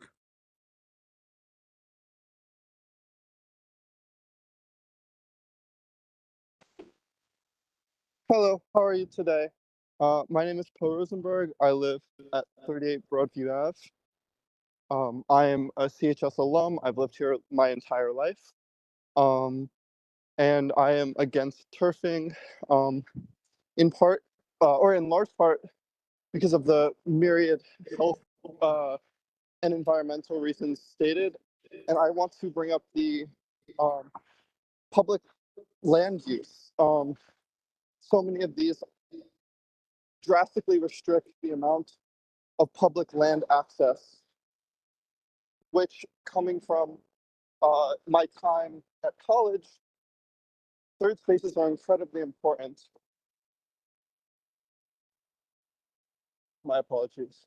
Third spaces are incredibly important, and cutting out public green space is a considerable detriment to the immediate community and Maple's community as a whole. Yeah, I don't have much to say, but yeah, it would be a tragedy for this to occur. Thank you. Our next speaker is Maisie Conrad Poor.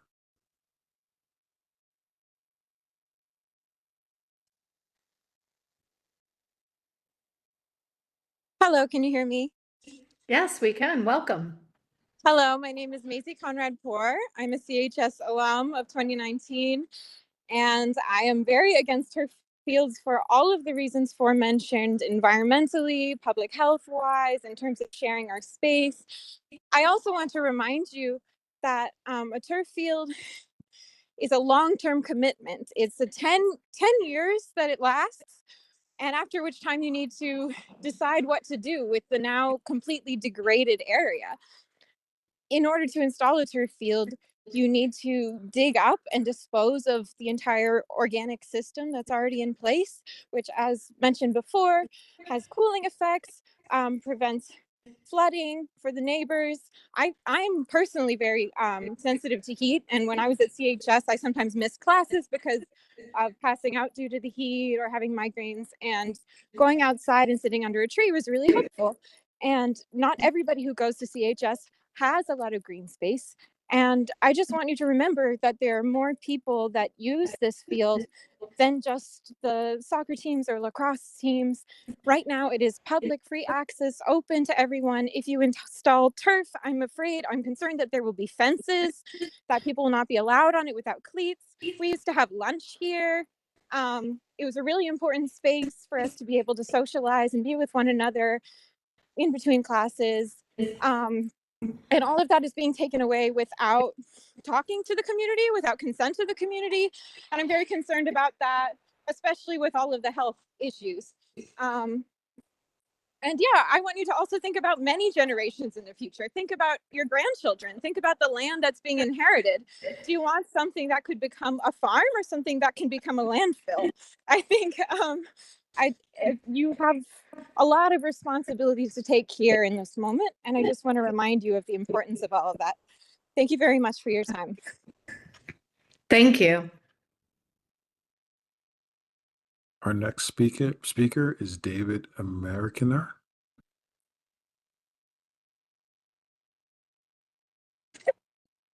All right, can you hear me? Yes, we can. Welcome. Great, thank you. My name is Dave Americaner. I am a parent of 2 athletes in South Orange and Maplewood. We live in Maplewood. My daughter is a softball player. My son is a baseball player. I am a member of the Recreational Baseball Committee. I'm a member of the Recreational Flag Football Committee. I am the president of the South Orange Maplewood Baseball Boosters. And I am a strong supporter of giving our female athletes equal access to playable fields for them to show what they can do in a competitive environment. We do not have that right now. And it is a tragedy, to use a word that I've heard several times tonight, that our softball players do not have a home that they can play on, that is controlled by the school district, that gives them equal opportunity to play. A turf field would be versatile. It would provide opportunities not only for softball players and other athletes at CHS, but would open up field space for our youth athletes who must wait while girls softball players play at Meadowland for them to get off of those fields to play baseball. Field space is incredibly constrained in our towns, and even the slightest rainstorm wreaks havoc and prevents our athletes from playing. Right now, we've had rain for the last 3 or 4 days. Our fields have been closed. They're closed again tonight. And these are dirt fields with grass. Our athletes do not have equal opportunity to practice and play and compete as things are. A turf field does not pose environmental problems or public health problems. Communities around the country have installed turf to great benefit to the athletes and their communities. We can do the same here. I am in addition to my other roles, I am a land use and environmental attorney. This is what I do all the time. And turf is unquestionably a good for this community and especially for our female athletes. Please do the right thing for them. Thank you. David, wait, David. Yep. David, Yes, are you South Orange or Maplewood? I live in Maplewood. Oh, shucks. I was going to see if you want to join our development committee. All right, never mind. All right, thanks, Dave. Thanks, Gina. All right, next speaker, please. It looks like the next speaker, Rebecca Shear, is not online. At least I do not see that name on the list of online participants. So that completes the list that has signed up. All right, great. Thank you all for the public comments. This is an informal meeting, so I'll just say the public comment period is now closed. But keep in mind that if anybody has any additional feedback, you can send it to Mr. Bing. What is the best mechanism if people have feedback for the Board of School estimate? Is there a way that we can collect comments and distribute out to all the members?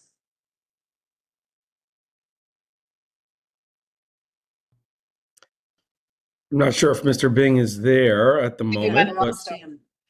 Yeah. Madam President, feel free to provide a suggestion. I was going to provide one, but No, you go for it. I'll back you up.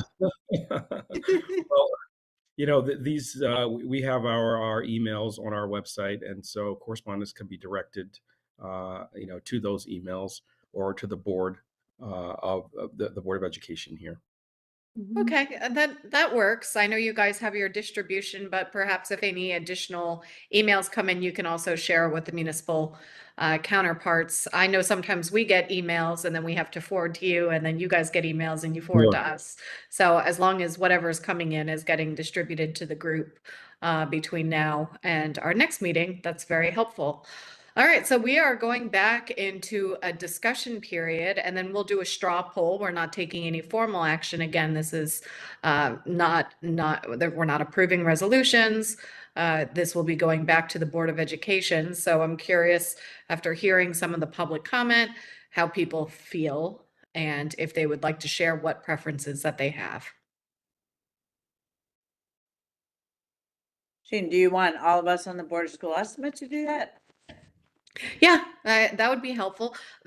Excuse me for 1 second. I just wanted to share something because South Orange, I know was alluded to about the maintenance of fields. It is something we're very proud of in South Orange. We work really, really hard to maintain our fields and also support the school district with the interlocal agreement that we have for softball right now. But we do track hours of usage. And last year we had over close to 12,000 hours of play. What this worked out to between us and the school district using the fields was roughly around 1,400 hours a month and over 800 hours of use in a year on natural grass is considered excessive. So that is how South Orange is tracking it. The former board president, Kwawi Telesport, had also asked for this information. So we've been tracking it pretty closely.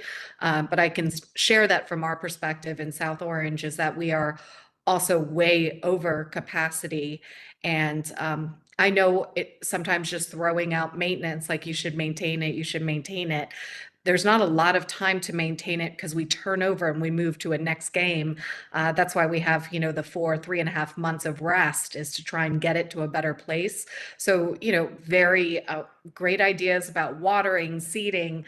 Like we're at the highest demand that we could be at, over 100% more than where we should be in order to rest our natural fields. So for anybody who's kind of raised that, I can't speak to Ritzer. I don't know what the maintenance program looks like there. I can't speak to Maplewood either. But in South Orange, we do that regularly. But we have very little downtime because of the sheer volume of people that are using our fields and the partnership with the district. All right, so how are folks doing here? Does anybody want to kick off? I'll do it. I'll just respond to, I'm still, right now anyway, in favor of Plan C. And I also do want to say, based on what you just said, Mayor, I think there's, definitely, want to make the, point of the misconception that artificial turf needs no maintenance because that's actually not the case. So there needs to be like a moderating thing. I think maintenance will need to be an issue whether Ritzer gets artificial turf on it or not. So I don't want that to be like artificial turf needs no maintenance and natural grass needs maintenance. So I just want to make that clear because there is maintenance involved with both. So that's where I land right now for your straw poll. And I think we've heard enough from all of us. So I'm going to keep it very brief like that. Let me ask a question because we heard preferences outside of Deputy Mayor Herman from the district that talked about C and D, but there was some vagary there. My concern with that would be, do you believe that the softball will be adequately addressed if it were natural versus having similar to what the boys have, which is turf? And that can come from district leadership or the athletic director. That's my curiosity here, is if you're looking for parity,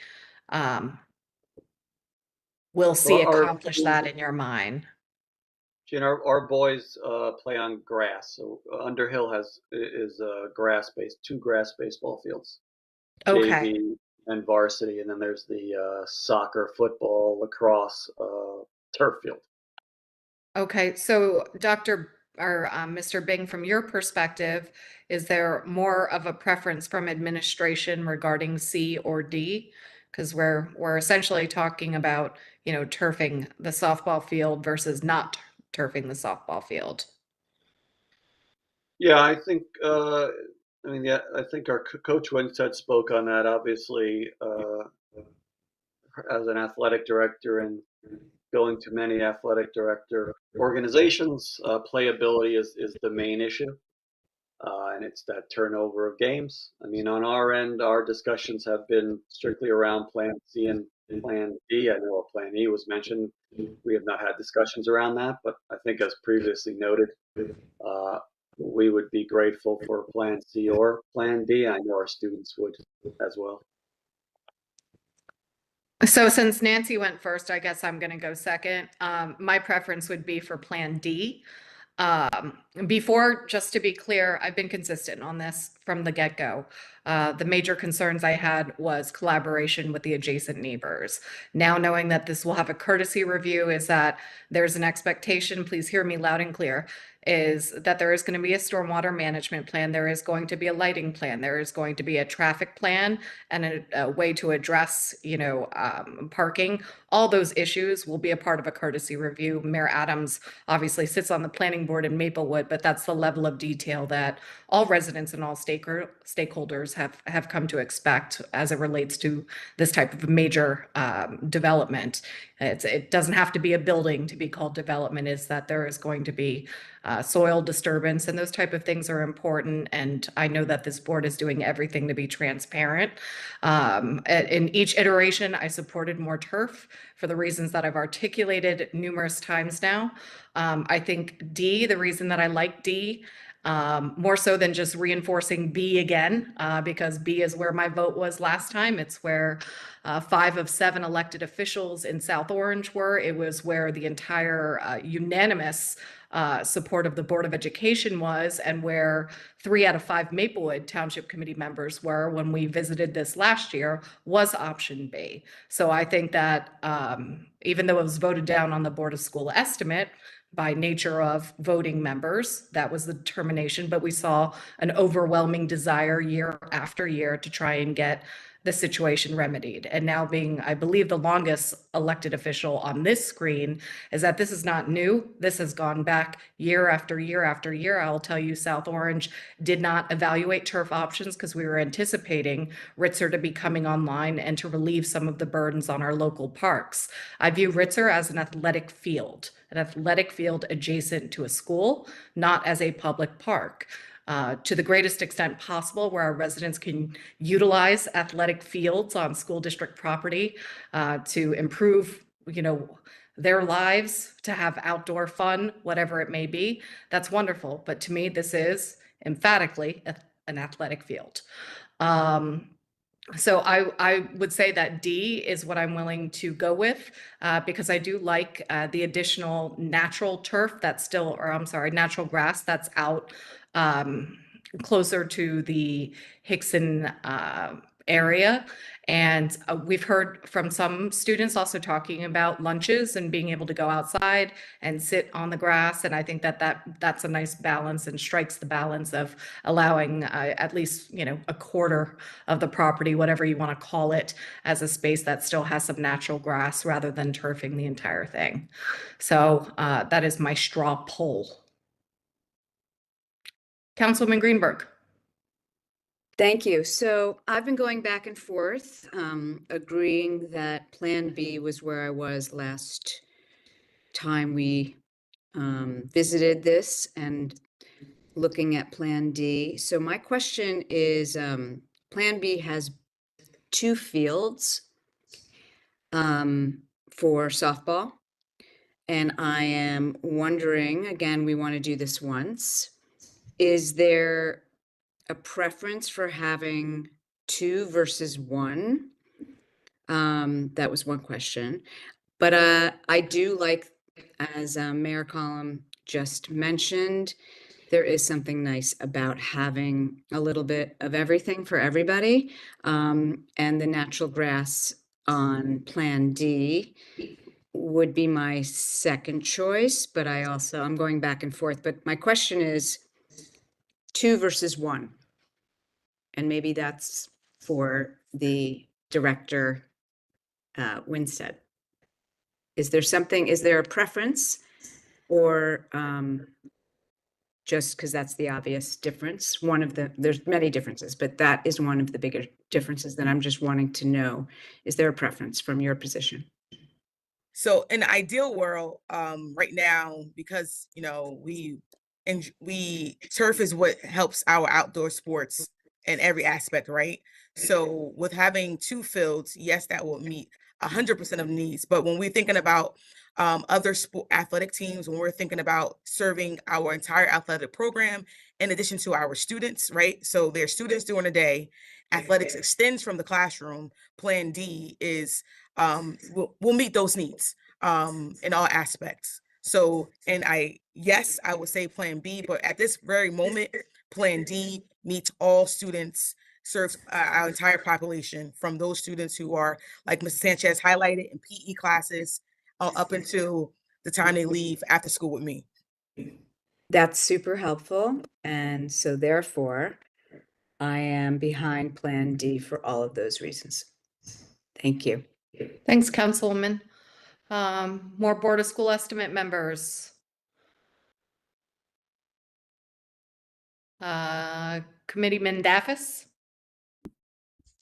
Thank you, Mayor. I voted for Plan B last time, and that's where I seem to still be. Equity is really important to me, and I think Plan B achieves that. I would support Plan D if that's where the majority of the board lands, for the reasons that many of you have already stated. But Plan B is about achieving equity for our female athletes. We keep talking about that being a priority. We keep telling them we're going to do that, and we just have failed in doing that. And I'm really, really pleased to hear tonight, as you said, Mayor, earlier, announced for the first time that this is going to be a very collaborative process. And transparency is going to be key, but also working with Hickson residents, all residents, and with the regulatory authorities, and going through the planning board in Maplewood. I think that will achieve a better result and allow us to work out some of the issues that still need to be worked out as it relates in particular to stormwater management and runoff management. There were some really good comments tonight, and I really want to thank everybody who came out to express their concerns. Glen Ridge does have some really beautiful grass fields. I've seen them. And I got to tell you, though, it's not an apples to apples comparison. I think the entire student body is a fraction of just the amount of students we have in our high school. So we just have a lot more athletes, and we need to talk about athletic fields that are playable and reliable and accessible in an equitable manner. So that's where I'm at. Thanks. I think it was Deputy Mayor Herman and then Councilman Schnall. Thank you. I wanted to speak to Ms. Greenberg's question about the two fields. The reason that the two fields is an important aspect Malia, it's happening is because again. there are. Malia, I'm going to unfortunately, stop it's my happening video. again. Okay. Oh, if I stop my video, can you hear me better? Yep. Hear me better? Okay. I wanted to speak to Ms. Greenberg's question about the two fields. The reason is because there are two softball teams, varsity and JV. Baseball has 3 teams. They have a varsity, a JV, and a freshman. And our softball program is not able to have 3 teams, even though we have enough players to field 3 teams, because they don't have field space. So to make one field, yes, it's the bare minimum, but it's not what the other towns around us have. And it still would leave one team without a home and still in an equitable situation with baseball having 2 and softball having one. So I just wanted to point that out. That is why they were looking at having two fields. Back to give a little history lesson, when they were originally looking at putting a field on Ritzer, they were going to share one of the baseball fields at Underhill, and that's when the baseball families explained that they have 3 teams. It would be very difficult, and quite honestly, I mean, and I'm not sure if everyone knows this, but a softball field and a baseball field are completely different in terms of the measurements, in terms of the infield being grass or being dirt, and in terms of also the pitcher's mound having to either be removed for softball or put back on for baseball. So it's incredibly difficult for them to share. So that's one of the problems with M3 that has been in the past. But just, I wanted to give a fuller explanation to Ms. Greenberg and to everyone else on why 2 softball fields is the ideal.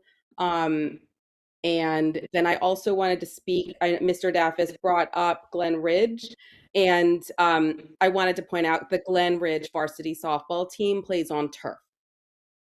So they do have some lovely grass fields, but their varsity team plays on turf. So wanted to share that. So I mentioned this before, I am at Plan B for those reasons. However, the minimum that I believe should be done for our girls would be Plan D. But I really hope that we could support our female athletes with the softball fields they deserve, which are in Plan B. Thank you. Councilman Schnall, and Councilman Schnall, just know that you're not counted in the straw poll right now because we have all of our members, but your feedback is obviously welcomed. Sure. So I first got to challenge you in terms of our aging, in terms of being on this. We came in together 2013.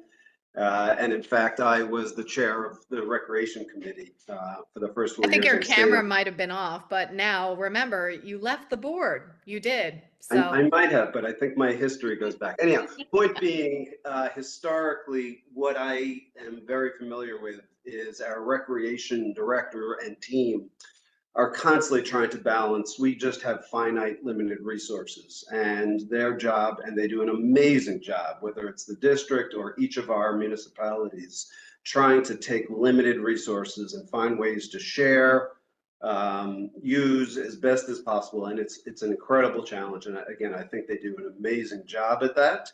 And so for that reason, I actually think the right balance here is D.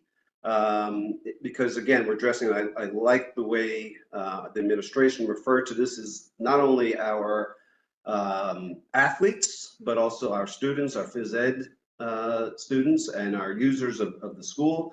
In an ideal world, yes, it could be public space, but one of the things I know would be most appreciated by our recreation team would be able to use our fields as much as possible for our programs. To a large degree, we do have to take our fields out of use. We do it happily, gratefully, again, because those are our children, our youth who are in the programs. But we often have to reduce the number of programs that we can supply for our residents and adults. So it's constantly trying to strike the right balance and get the most usage that we can out of these limiting resources. So I think at the moment, from what I see, it would be D. I really appreciate what everybody has brought up here in terms of, again, the competing issues in terms of health and welfare, cost, maintenance, and again, what I most appreciate is that this administration is looking to do this in a collaborative fashion. I am sure these issues will be raised, discussed, debated, and ideally, hopefully, in not too much time, we'll be able to get this started and completed so we can all enjoy it. thank you, Councilman Schnall. All right, Councilman Brown, I hate to put you in the hot seat, and also acknowledging that you are the only professional athlete amongst us, or prior professional athlete. But right now we have 2 preferences towards D, 2 preferences towards B, then D, and then one preference towards C. So essentially, if you end up with D or B, it will swing it one way or another, or you can cause a three-way tie by joining Mayor Adams. That's some pressure right there. Yeah, it is. And I appreciate the pressure. I also appreciate all of the research that has been done so far. I guess when I initially came to the meeting, I was thinking that because of the equity issues, gender equity issues, Title IX issues, that option B would be our best option to address what has been a sort of lopsided opportunity for our boys baseball when compared to our girls softball. So I still like that option as preferable in order to address equity. But I can appreciate where the concerns with the environment, where the concerns with safety come into play. I think there's been there is really no um, set position on what the safety is. It seems like there, are some debatable facts that have been shared, some that have been interpreted some ways that might be different in different circles. I know that the versus turf, there is an option out there that it's more of like quirking that they put in the artificial turf. I've done some research on. I don't know if that's even something we're considering, but to be honest, because of the equity, I like B. I think that if there was a concession, I do understand where D would be a concession and address some of the concerns with artificial versus natural and alleviate some of the concerns with the environment. And the one thing that I'm struggling to get over, whether it's I choose B as our first option and D as the second option, or vice versa. Right now, I think that's where I would settle, is that B is still my best option as I contemplate all of them because of the equity issues. But I could see where D could be a very good option. The one thing that I really appreciate is that the residents on Hickson are going to be impacted by this. And so when you hear those concerns, you hear the impact on the quality of life, and there's someone who alluded to possibly impacting the property value. I appreciate that more now than I did prior to this call. And I think being collaborative and making sure we get the input, and also doing it, whatever we decide to do, option B or D, doing it in a way that speaks to that concern that the Hickson residents have, would be an absolute mandatory way to go about this. But since this is a straw poll, I think option B is still my top choice, with a very close photo finish. Option D is my second choice. Okay. Deputy Mayor Herman, is your hand still up? She just didn't put it down. I just didn't put it down. So I think because, again, this is a straw poll, we if it's okay with everybody, there's a lot of work to be done. Again, I want to re-emphasize that this is a meeting. It's starting a process. Thrilled to hear that there is going to be the courtesy review at the planning board. There's more work for the Board of Education to be doing with this. So what I would suggest is obviously share the straw poll with members of the Board of Education. And there was some questions and dialogue happening here about the equity component, the Title IX, making sure that the girls have similar opportunity as the boys. So where the majority stood was B with a close preference to D. And if that can be communicated to the Board of Education, as you do future deliberations and then come back to us, is that know that it is very close. And if there's a mix, that's okay. But the majority is leaning towards the B option. And I'm sure both the Board of Ed liaisons will communicate that over. Mayor, I'd like to add that this Board of Ed should also consider what many of the residents stated as E, which is trying to maintain Ritzer Field thinking of that, because we're doing that right now with DeHart, right? Because twice on referendum, a majority of Maplewood residents voted against artificial turf for DeHart Field. And there's a reason, there's many reasons for that, but one of the things we've committed to is making sure we not only have the training, but we invest every year on maintenance for DeHart once we rebuild it next year. So I would just ask the board, not that it'll happen, but I think it's a valid concern by most of the residents who spoke tonight, in that a natural grass field has never been given really an honest chance, because Ritzer's not been maintained in any way, shape, or form as level, mowed, watered when necessary. It just, there's no maintenance schedule. And frankly, if the board decides to go forward with mostly either B or D, then I'd want a maintenance schedule included in that for artificial turf, because it needs it, especially in the summer when you have to use a lot of water to cool it down. So there's a lot of options here that weren't really discussed, aren't presented to us as an option. So, and then when you come back, if the Board of Ed votes to go with B or D, and you come back to the Board of School estimate, unless there's a maintenance component or some information about how you're going to either maintain natural, even if it's D, which has a little bit of grass left, or how you're going to deal with issues like Project Adventure, like going over and having possibly interfering with fencing. Those are things that need to be in real world activities there, need to be talked about and considered, seriously considered.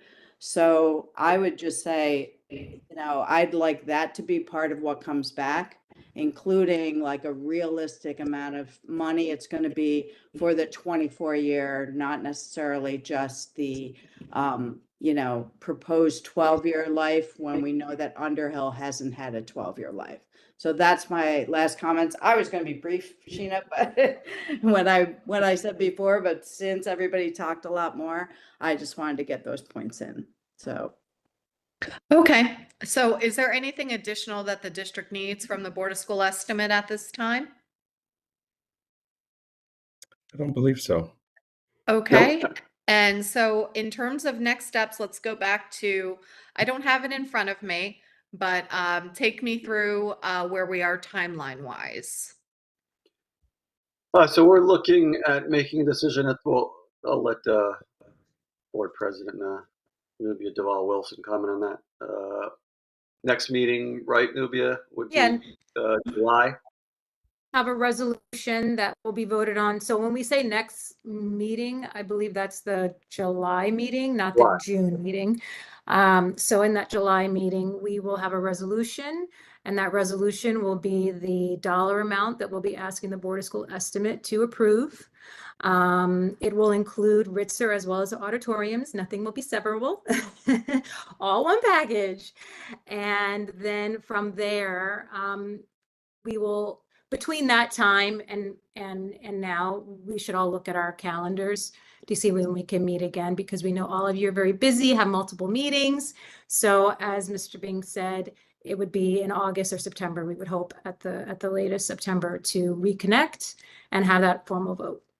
Thank you. I apologize, is that while we were doing the straw poll, we did not go over all the requests for the auditoriums.